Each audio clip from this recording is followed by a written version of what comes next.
എല്ലാവർക്കും ലൈവിലേക്ക് സ്വാഗതം.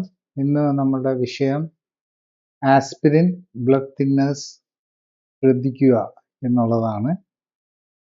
ആദ്യമായിട്ട് ഡോക്ടർ ജോളിയോട് ചോദിക്കാനുള്ളത്, ആസ്പിരിൻ എന്ന് പറയുന്നത് ശരിക്ക് എന്താണ്? ആസ്പിരിൻ എന്ന് പറഞ്ഞാൽ അസറ്റൈൽ സാലിസിലിക് ആസിഡ് എന്ന് പറയുന്ന ഒരു കെമിക്കലാണ് ആസ്പിരിൻ എന്ന് പറയുന്നത്. അത് ശരിക്കും അതിൻ്റെ യൂസ് നമ്മളുടെ മെഡിക്കൽ സയൻസിൽ വന്നിരിക്കുന്നതെന്ന് പറഞ്ഞു കഴിഞ്ഞാൽ വെരി ഓൾഡ്, പഴയ കാലം മുതൽ ഈ വില്ലോ ബാർക്ക് എന്ന് പറഞ്ഞ ഒരു ചെടിയുടെ വില്ലോ ചെടിയുടെ ബാർക്ക്, അതിൻ്റെ തടിയുടെ പുറമുണ്ടല്ലോ, അതിനകത്തുനിന്ന് എടുക്കുന്ന ഒരു കഷായം പോലെയൊക്കെ പഴയ കാലം, അതായത് ഈവൻ ബിഫോർ ക്രൈസ്റ്റ് 500s ഒക്കെ യൂസ് ചെയ്തിരുന്നതാണ്. ഈവൻ ഹിപ്പോക്രൈറ്റ്സിൻ്റെ കാലത്തും ഈവൻ അതിനു മുമ്പും ഈജിപ്തിലും അങ്ങനത്തെയൊക്കെ കാലഘട്ടത്തിൽ അത് യൂസ് ചെയ്തിരുന്നതാണ്. അതിനകത്തൊരു ആക്റ്റീവ് ഇൻഗ്രീഡിയൻ്റ് ആണ് ഈ സാലിസിലേറ്റ് എന്നുള്ളത്. അതിനെ നമ്മൾ പിന്നെ ഒരു 1800s അത് പിന്നെ അതിൻ്റെ ഒരു കെമിക്കൽ ഫോമുലേഷനൊക്കെ കണ്ടുപിടിച്ചതും അതിനെ ഉണ്ടാക്കാൻ തുടങ്ങി. അത് നേരത്തെ ഈ വില്ലോ ബാർക്കിൻ്റെ ഈ കഷായം പോലെ യൂസ് ചെയ്തിരുന്നത് പിന്നെ അത് കെമിക്കലി ഉണ്ടാക്കാൻ തുടങ്ങി. പിന്നെ അത് 900s ആക്ച്വലി 1899 അത് ബെയർ എന്ന് പറഞ്ഞൊരു കമ്പനിയാണ് അത് ആസ്പിരിൻ, ശരിക്കും പറഞ്ഞ് ഈ ആസ്പിരിൻ എന്നുള്ള വാക്ക് അസറ്റൈൽ സാലിസിലിക് ആസിഡിൻ്റെ ഈ ബ്രാൻഡ് നെയിം ആയിട്ടുള്ള ആസ്പിരിൻ എന്നുള്ള ബെയർ ഫാർമസ്യൂട്ടിക്കൽസിൻ്റെ ഒരിതാണ്. അത് പിന്നെ നമ്മൾ കൂടുതലായിട്ട് യൂസ് ചെയ്യാൻ തുടങ്ങി. അന്നത്തെ കാലത്ത് ഈ ആൻറ്റി ഇൻഫ്ലമേറ്ററി, അത് വേദന സംഹാരിയായിട്ടുള്ള ഏക മെഡിസിൻ അതാണ്. എല്ലാ വേദനയ്ക്കും നീരിനും, അതായത് ഇതൊരു ആൻറ്റി ഇൻഫ്ലമേറ്ററി ആണ്. അതാണ് ഇതിൻ്റെ പ്രത്യേകത. അത് എല്ലാ വേദനകൾക്കും അതൊരു മേജർ മെഡിസിൻ തന്നെയായിട്ട് വന്നു. അത് കഴിഞ്ഞിട്ട് പിന്നെ നമ്മൾ ഈ പാരസിറ്റമോൾ എന്ന് പറഞ്ഞാൽ അസിറ്റോമിനോഫിൻ എന്ന് പറയും. അത് വന്നു കഴിഞ്ഞപ്പോഴാണ്, അത് എനിക്ക് തോന്നുന്നു ഏകദേശം ഒരു 1950s ഈ ആസ്പിരിൻ പാരസിറ്റമോൾ വരുന്നത്. അതുവരെ ആകെ ആസ്പിരിൻ മാത്രമേ ഉണ്ടായിരുന്നുള്ളൂ. പിന്നെ പാരസിറ്റമോൾ വന്നു. അത് കഴിഞ്ഞ് പിന്നെ ഈ ബ്രൂഫനും മറ്റുള്ള NSAID വിഭാഗത്തിൽപ്പെട്ട വേദന സംഹാരികളൊക്കെ വന്നപ്പോൾ ആസ്പിരിൻ്റെ ഇമ്പോർട്ടൻസ് കുറഞ്ഞുപോയി. പിന്നെ ഇപ്പം നമ്മൾ ഈ സ്റ്റെൻറ്റ് ഇടാൻ തുടങ്ങിയല്ലോ, നമ്മൾ ഹാർട്ടിന് വേണ്ടിയിട്ടുള്ള സർജറീസ് ഒക്കെ ചെയ്ത് പിന്നെയാണ് ആക്ച്വലി 1980s ശരിക്കും പറഞ്ഞു കഴിഞ്ഞാൽ ഈ ആസ്പിരിൻ്റെ ആൻറ്റി ക്ലോട്ടിങ് ഇഫക്റ്റ്, അതായത് ബ്ലഡ് കട്ട പിടിക്കാതിരിക്കാനുള്ള ഇഫക്റ്റിനെ കുറിച്ച് ഉള്ള, ശരിക്കും പണ്ട് മുതലേ ഇത് ഉപയോഗിക്കുന്നുണ്ടെങ്കിൽ എങ്ങനെ ഇത് ആക്ട് ചെയ്യുന്നതെന്നുള്ള വിവരങ്ങൾ നമുക്കില്ലായിരുന്നു.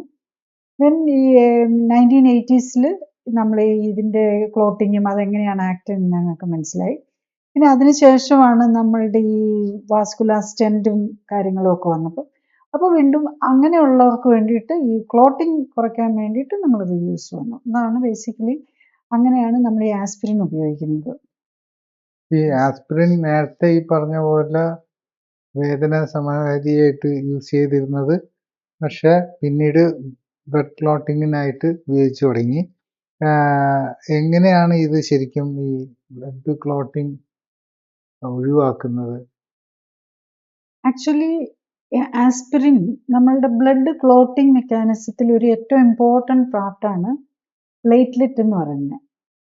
ത്രോംബോസൈറ്റ് എന്നും പറയുകയായിരുന്നു ശരിക്കും. അതായത് ത്രോംബസ് ഉണ്ടാക്കുന്നത്, ബ്ലഡ് ക്ലോട്ട് ഉണ്ടാക്കുന്നതാണ് പ്ലേറ്റ്ലെറ്റ്. ഈ പ്ലേറ്റ്ലെറ്റിൻ്റെ ആ മെക്കാനിസത്തെയാണ്, അതിനകത്തൊരു കോക്സ് അതൊക്കെ പറഞ്ഞ് ഇച്ചിരി കൂടുതലായി പോകും, സാധാരണക്കാർക്ക് മനസ്സിലാവില്ല. COX 1 ഇൻഹിബിറ്റേഴ്സ്, COX 2 ഇൻഹിബിറ്റർ എന്നൊക്കെ പറഞ്ഞു വരും. അതിലാണ് ഈ ആസ്പിരിൻ അതിനെ അങ്ങ് ആ ലൈഫ് ലോങ് ആയിട്ട്, അതായത് ഒരു പ്ലേറ്റ്ലെറ്റിൻ്റെ ലൈഫ് ലെങ്ത് എന്ന് പറയുന്നത് 8 to 9 days ആണ്. അത് വൺസ് ഈ ആക്ട് ചെയ്താൽ, അതായത് നമ്മളിപ്പോൾ ഇന്നിപ്പോൾ കഴിക്കുന്ന ആസ്പിരിൻ കഴിക്കുകയാണ്, ഒരു പ്ലേറ്റ്ലെറ്റ് അവിടെ ഉണ്ടായിക്കൊണ്ടിരിക്കുകയാണെങ്കിൽ ആ പ്ലേറ്റ്ലെറ്റിൻ്റെ ഈ ക്ലോട്ടിങ് മെക്കാനിസത്തിന് അതങ്ങ് ബ്ലോക്ക് ചെയ്യും. പിന്നെ അതിൻ്റെ ലൈഫ് ടൈമിന് അതിന് ആ ആക്ഷൻ ഉണ്ടാവില്ല. അതാണ് അതിൻ്റെ ഒരു പ്രത്യേകത. അതുകൊണ്ടാണ് നമ്മൾ ആസ്പിരിൻ കഴിച്ചുകൊണ്ടിരിക്കുന്നവരോട് എന്തെങ്കിലും ഓപ്പറേഷനൊക്കെ വേണമെങ്കിൽ 1 or 2 weeks മുമ്പ് തന്നെ നിർത്തണമെന്ന് പറയുന്നതിൻ്റെ കാര്യം അതാണ്. അപ്പോൾ ആ പ്ലേറ്റ്ലെറ്റിൻ്റെ ആ ആക്ഷനെ അങ്ങ് ഇനാക്ടിവേറ്റ് ചെയ്ത് കളയും. അതാണ് അതിൻ്റെ ഒരു പ്രത്യേകത. ആക്ച്വലി ഇതിനകത്ത് വരുന്നത് എന്താണെന്ന് ചോദിച്ചു കഴിഞ്ഞ് കഴിഞ്ഞാൽ നമ്മൾ പറയല്ലോ ഈ omega-3 omega-6 എന്നൊക്കെ പറയല്ലേ. ഈ omega-6 ആണ് ഇൻഫ്ലമേറ്ററി.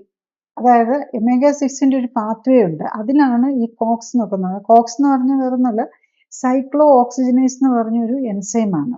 അതാണ് ഈ ക്ലോട്ട് ഉണ്ടാക്കാനായിട്ട് വേണ്ട ഫൈനലി വരുന്ന ഒരു അരക്കിനോണിക് ആസിഡ് പാത്വേയിൽ ഇതാണ് ആക്ട് ചെയ്യേണ്ടത്. അപ്പോൾ അതിനെ ആ പാത്വേയിൽ അങ്ങ് ബ്ലോക്ക് ചെയ്ത് കളയും. അപ്പോൾ അതാണ് ആസ്പിരിൻ ചെയ്യുന്നത്. അപ്പം ഈ ക്ലോട്ടിംഗ് മെക്കാനിസത്തെ ബ്ലോക്ക് ചെയ്യും. ആസ്പിരിൻ ആണെങ്കിൽ അതുണ്ടാകുന്ന എല്ലാ പ്ലേറ്റ്ലെറ്റിനെയും അത് കഴിച്ചിരിക്കുന്ന ഇതുള്ളപ്പം അത് ഉണ്ടായിക്കൊണ്ടിരിക്കുന്ന എല്ലാ പ്ലേറ്റിനെയും ഇറിവേഴ്സിബിൾ ആയിട്ട്, അതിനെ ശരിക്കും പറഞ്ഞാൽ സൂയിസൈഡൽ എന്ന് പറയും. വൺസ് അതിനെ ബ്ലോക്ക് ചെയ്ത് കഴിഞ്ഞാൽ അതിൻ്റെ ലൈഫ് ടൈം ആ പ്ലേറ്റ്ലെറ്റ് വർക്ക് ചെയ്യില്ല. അതാണ് അതിൻ്റെ പ്രത്യേകത. എന്തുകൊണ്ടാണ് ശരിക്കും ഈ ആസ്പിരിൻ ഇത്ര അധികം ആൾക്കാരോട് കഴിക്കാൻ പറയുകയും അത്രയധികം ആൾക്കാർ ഇത് കഴിക്കുകയും ചെയ്യുന്നത്? മറ്റേ ഒരു ഹാർട്ട് സംബന്ധമായിട്ട് പ്രൊട്ടക്ഷൻ കിട്ടും എന്നുള്ള ഒരു ചിന്തയെന്ന്. ഹാർട്ട് ഈ എന്തുകൊണ്ടാണ് ഹാർട്ട് അറ്റാക്ക് വരുന്നത്, അതാണ് നമ്മൾ ആദ്യം അറിയേണ്ടത്. ഈ ഹാർട്ട് അറ്റാക്ക് വരാൻ കാരണം എന്താണെന്ന് ചോദിച്ചു കഴിഞ്ഞാൽ നമ്മളുടെ രക്തക്കുഴലിൽ കൊഴുപ്പടിഞ്ഞ് ആ കൊഴുപ്പ് പുറത്തേക്ക് യൂസ് ഔട്ട് ചെയ്യുമ്പോൾ അവിടെ ഈ എന്ത് ഇത് വന്നു കഴിഞ്ഞാലും അവിടെ ഒരു ബ്ലീഡിങ് പോലെ വരികയാണല്ലോ തന്നെ. അപ്പോൾ ഉള്ളിലെ രക്തക്കുഴലിനകത്തൊരു ബ്ലീഡിങ്ങോ ഒരു ഊസിങ്ങോ വന്നു കഴിഞ്ഞ് കഴിഞ്ഞാലും അവിടെ പോയി അവിടെ കട്ടയാക്കി അതിനെ കീപ്പ് ചെയ്യേണ്ടത് പ്ലേറ്റ്ലെറ്റ്സിൻ്റെ വർക്കാണ്. അപ്പം അവിടെ ഈ കൊഴുപ്പടിഞ്ഞിരിക്കുന്നിടത്ത് ഡെഫിനറ്റ്ലി എന്തെങ്കിലും വരുമ്പോൾ അവിടെ നിന്ന് ലീക്ക് വരാനും ഒക്കെ സാധ്യതയാണ്. ഇപ്പം നമുക്കറിയാമല്ലോ, നമ്മുടെ കയ്യിൽ ഇപ്പോൾ ചൊറിഞ്ഞു പൊട്ടിയിരിക്കുകയാണെങ്കിൽ അവിടെ നിന്ന് ലീക്ക് വരികയല്ലേ. എന്ന് പറഞ്ഞാൽ രക്തക്കുഴലിനുള്ളതിൽ ഒരു ചൊറി വരുന്നത് പോലെയാണ് ഈ പ്ലാക്ക് എന്നൊക്കെ പറയുന്നത്. ഈ പ്ലാക്കിൽ നിന്ന് വെള്ളം ഒലിക്കാൻ തുടങ്ങുമോ അല്ലെങ്കിൽ കൊഴുപ്പ് ഒലിക്കാൻ തുടങ്ങുകയോ ചെയ്യുമ്പോൾ അതവിടെ പോയി ബ്ലോക്ക് ചെയ്യാനായിട്ട് ചെയ്യും. അപ്പോൾ അതിൻ്റെ കൂടെ ഈ പ്ലേറ്റ്ലെറ്റ്സ് വന്നു കഴിയുമ്പം അവിടെ ഒരു ത്രോംബസ് ഫോർമേഷൻ വരും. അതിനകത്തോട്ട് ഫൈബ്രിൻ വരും. അതിനകത്ത് പോയി റെഡ് ബ്ലഡ് സെൽസും വൈറ്റ് ബ്ലഡ് സെൽസും എല്ലാം കൂടെ കട്ടായി അവിടെ ഒരു ബ്ലഡ് ക്ലോട്ട് ഉണ്ടാവും. അപ്പോൾ പിന്നെ അതിൽ ബ്ലഡ് ഒഴുകില്ല. അപ്പോൾ ഈ ഫൈനലി ഹാർട്ട് അറ്റാക്ക് വരുന്നതിന് കാരണം ഇങ്ങനത്തെ കൊഴുപ്പടിഞ്ഞുണ്ടാകുന്നതാണ്. അപ്പം നമ്മൾ ആ കൊഴുപ്പ് കുറയ്ക്കാൻ നോക്കാതെ നമ്മൾ ഈ കൊഴുപ്പിൽ നിന്ന് കൊഴുപ്പ് ലൂസ് ഔട്ട് ചെയ്യുന്ന ക്ലോട്ടിനെ ബ്ലോക്ക് ചെയ്യാൻ വേണ്ടിയിട്ട് നമ്മൾ വളഞ്ഞ വഴിക്ക് നമ്മൾ നേരെ ചൊവ്വേ പോയി കഴിഞ്ഞ് കഴിഞ്ഞാൽ ആ കൊഴുപ്പൊക്കെ അവിടെ അടിയാനുള്ള സാഹചര്യം കൊടുക്കാതിരുന്നാൽ മതി. അതിന് പകരം നമ്മൾ ഈ പ്ലേറ്റ്ലെറ്റിൻ്റെ ഫംഗ്ഷനെ ബ്ലോക്ക് ചെയ്യാനായിട്ട് പ്ലേറ്റ്ലെറ്റിനെ തന്നെ ഇനാക്ടിവേറ്റ് ചെയ്യുകയാണ് ചെയ്യുന്നത്. അപ്പം എന്തിനാ ആസ്പിരിൻ കഴിക്കുന്നത്? ആ പ്ലേറ്റ്ലെറ്റ് ഒന്നും വർക്ക് ചെയ്യരുത്, ഈ ക്ലോട്ടിംഗ് മെക്കാനിസം തന്നെ ബ്ലോക്ക് ചെയ്യുക. അപ്പം അത് എന്തുകൊണ്ടാണ് അങ്ങനെ ചെയ്യുന്നത്? നമ്മളുടെ ബ്ലഡ് വെസൽസിനെല്ലാം ഈ കൊഴുപ്പടിഞ്ഞിരിക്കുക. അപ്പം അതിൻ്റെ കറക്റ്റുള്ള കാര്യം ചെയ്യാതെ നമ്മൾ വളഞ്ഞ വഴിയിൽ ചികിത്സിക്കാൻ പോകുന്നതുകൊണ്ടാണ് ഈ ആസ്പിരിൻ കൊടുക്കുന്നത്. പക്ഷെ നമുക്കെല്ലാം അറിയാം, ആസ്പിരിൻ കഴിച്ചുകൊണ്ടിരിക്കുന്ന എത്രയോ പേർക്ക് ഹാർട്ട് അറ്റാക്ക് വരുന്നു. നമുക്ക് എവിഡൻ്റ്ലി അറിയാം. അതുപോലെ തന്നെ ഇപ്പം നമ്മൾ സ്റ്റഡീസ് ആണെങ്കിലും നടത്തുന്ന സ്റ്റഡീസിലൊക്കെ എപ്പോഴും ബയസ് ഉണ്ടാവും. അത് ഏതെങ്കിലും ഫാർമസ്യൂട്ടിക്കൽസോ എങ്ങനെയെങ്കിലും ഒക്കെ ആയിരിക്കും ഇതിനകത്ത് ഫണ്ടിങ് തന്നെ അങ്ങനെ ആയിരിക്കും. അപ്പം ഈവൻ ദോ ഇങ്ങനെയുള്ള സ്റ്റഡീസ് പോലും കാണിക്കുന്ന ആസ്പിരിൻ കഴിച്ചാൽ, അതായത് ഇതിങ്ങനെയുള്ള പോസിബിലിറ്റി ഉള്ളവർ കഴിച്ചു കഴിഞ്ഞാൽ മറ്റേ നോൺ ഫാറ്റൽ, അതായത് മരണം സംഭവിക്കാത്ത തരം, അതായത് ചെറിയ തരം അറ്റാക്കിനൊരു കുറവ് കാണിക്കുന്നുണ്ട് ചെറുതായിട്ട്, പക്ഷെ വലിയ അറ്റാക്കിന് അതും ഇല്ല. അപ്പോൾ പക്ഷേ നമ്മളൊരു കാര്യം ഓർക്കണം, ആസ്പിരിൻ കഴിക്കുന്നതുകൊണ്ടുള്ള ഒത്തിരി റിസ്കുകളും ഉണ്ട്.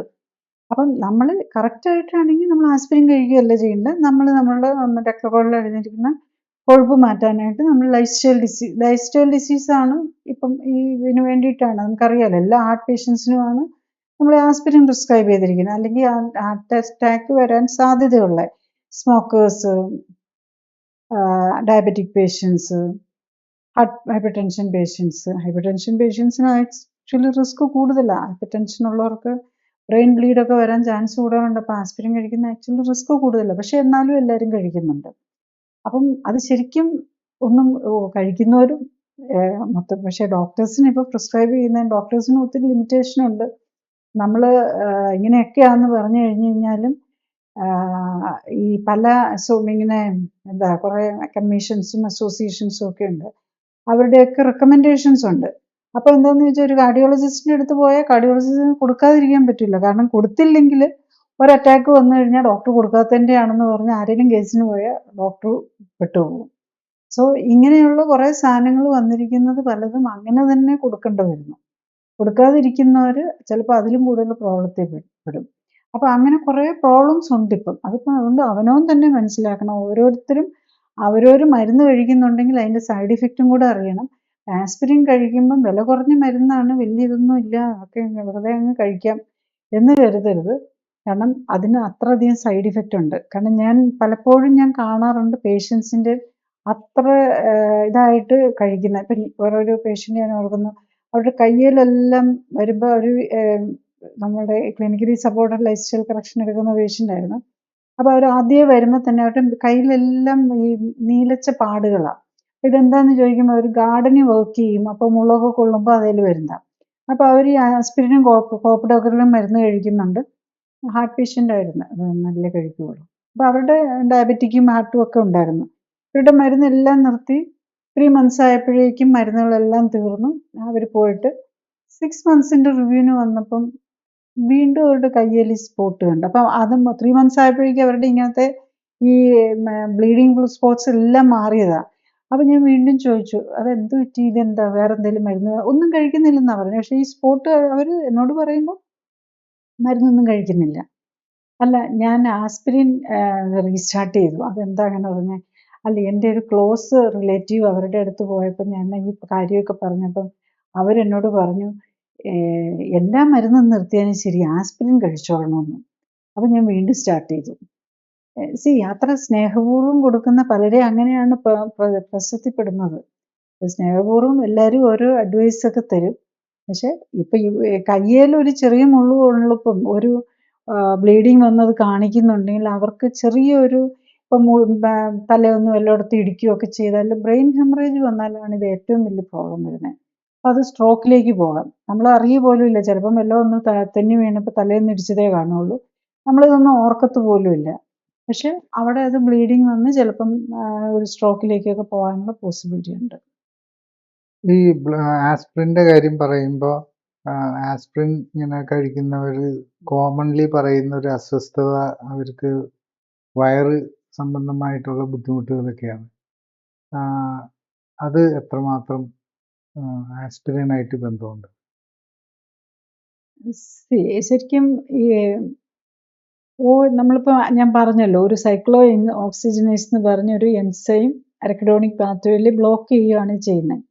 അതിൽ തന്നെ റിസപ്റ്റർ 2 ഉണ്ട്, അല്ലെങ്കിൽ COX 2 ഉണ്ട്, COX 1 ഉണ്ട്, അങ്ങനെ കുറേ പ്രശ്നങ്ങളുണ്ട്. അതിൽ ഈ ആസ്പിരിൻ COX 1ഉം അതിൽ 2 ഉള്ളതിൽ രണ്ടിനെയും ആക്ട് ചെയ്യുന്നുണ്ട്. അപ്പം ഇത് ശരിക്കും പറഞ്ഞു കഴിഞ്ഞാൽ ഇത് നേരെ ഗ്യാസ്ട്രിക് അസിഡിറ്റി കൺട്രോൾ ചെയ്യുന്ന വേറെ രീതിയിലാണ്. പ്രോട്ടോൺ പമ്പ് അത് ആസിഡ് ഉണ്ടാക്കുന്ന മെക്കാനിസത്തെ വർക്ക് ചെയ്യുന്നുണ്ട്. അതുകൊണ്ടാണ് ഇത് കഴിക്കുമ്പം നമുക്ക് ഈ അസിഡിറ്റി വരുന്നത്.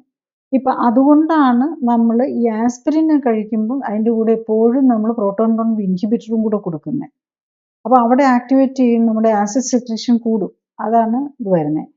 അപ്പോൾ അതുകൊണ്ട് മറ്റതും കൂടെ കൊടുക്കണം, അല്ലെങ്കിൽ ഗ്യാസ്ട്രിക് ബ്ലീഡ് വരാം. ഗ്യാസ്ട്രിക് ബ്ലീഡ് ഇത് രണ്ടും കൂടെ കഴിച്ചാലും ഗ്യാസ്ട്രിക് ബ്ലീഡ് വരാം. ഈവൻ ഫെറ്റൽ, അതായത് മരണം വരെ സംഭവിക്കാവുന്ന തരത്തിലുള്ള ബ്ലീഡിങ് വരാം. പ്രത്യേകിച്ച് അസിഡിറ്റി പ്രോബ്ലം ഉള്ളവർക്ക് ആസ്പിരിൻ കഴിച്ചാൽ വലിയ ബുദ്ധിമുട്ടായിരിക്കും. വയറിന് ഭയങ്കര എപ്പോഴും വയറ് കത്തുന്ന പോലെ തോന്നും, അസിഡിറ്റിയും വിശപ്പും അങ്ങനത്തെ ഇതെല്ലാം.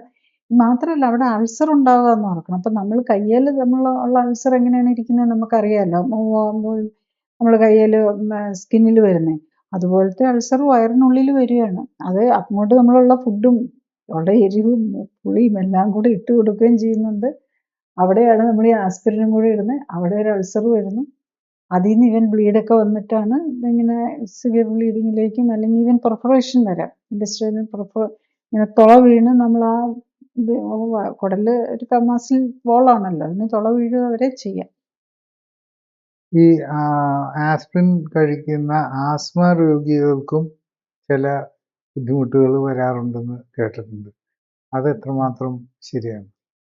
ആസ്മ വരുന്നവർക്കും ഒരു ആസ്മ അഗ്രവേറ്റ് ചെയ്യുക, അതാണ് എല്ലാ NSAID എന്ന് പറയുന്നത് non steroidal anti inflammatory medicines. അതിൽ ആസ്പിരിനും ആ ഗ്രൂപ്പിൽ തന്നെയാണ് വരുന്നത്. അപ്പം അതിലും മറ്റവരും തമ്മിലുള്ള വ്യത്യാസം എന്താണെന്ന് പറഞ്ഞാൽ ഈ കോക്സ് 1ഉം 2ഉം അത് മറ്റേതിലായിരിക്കും കൂടുതൽ ആക്ട് ചെയ്യുന്നത്, അങ്ങനെയൊക്കെയുള്ള ഇതാണ് വരുന്നത്.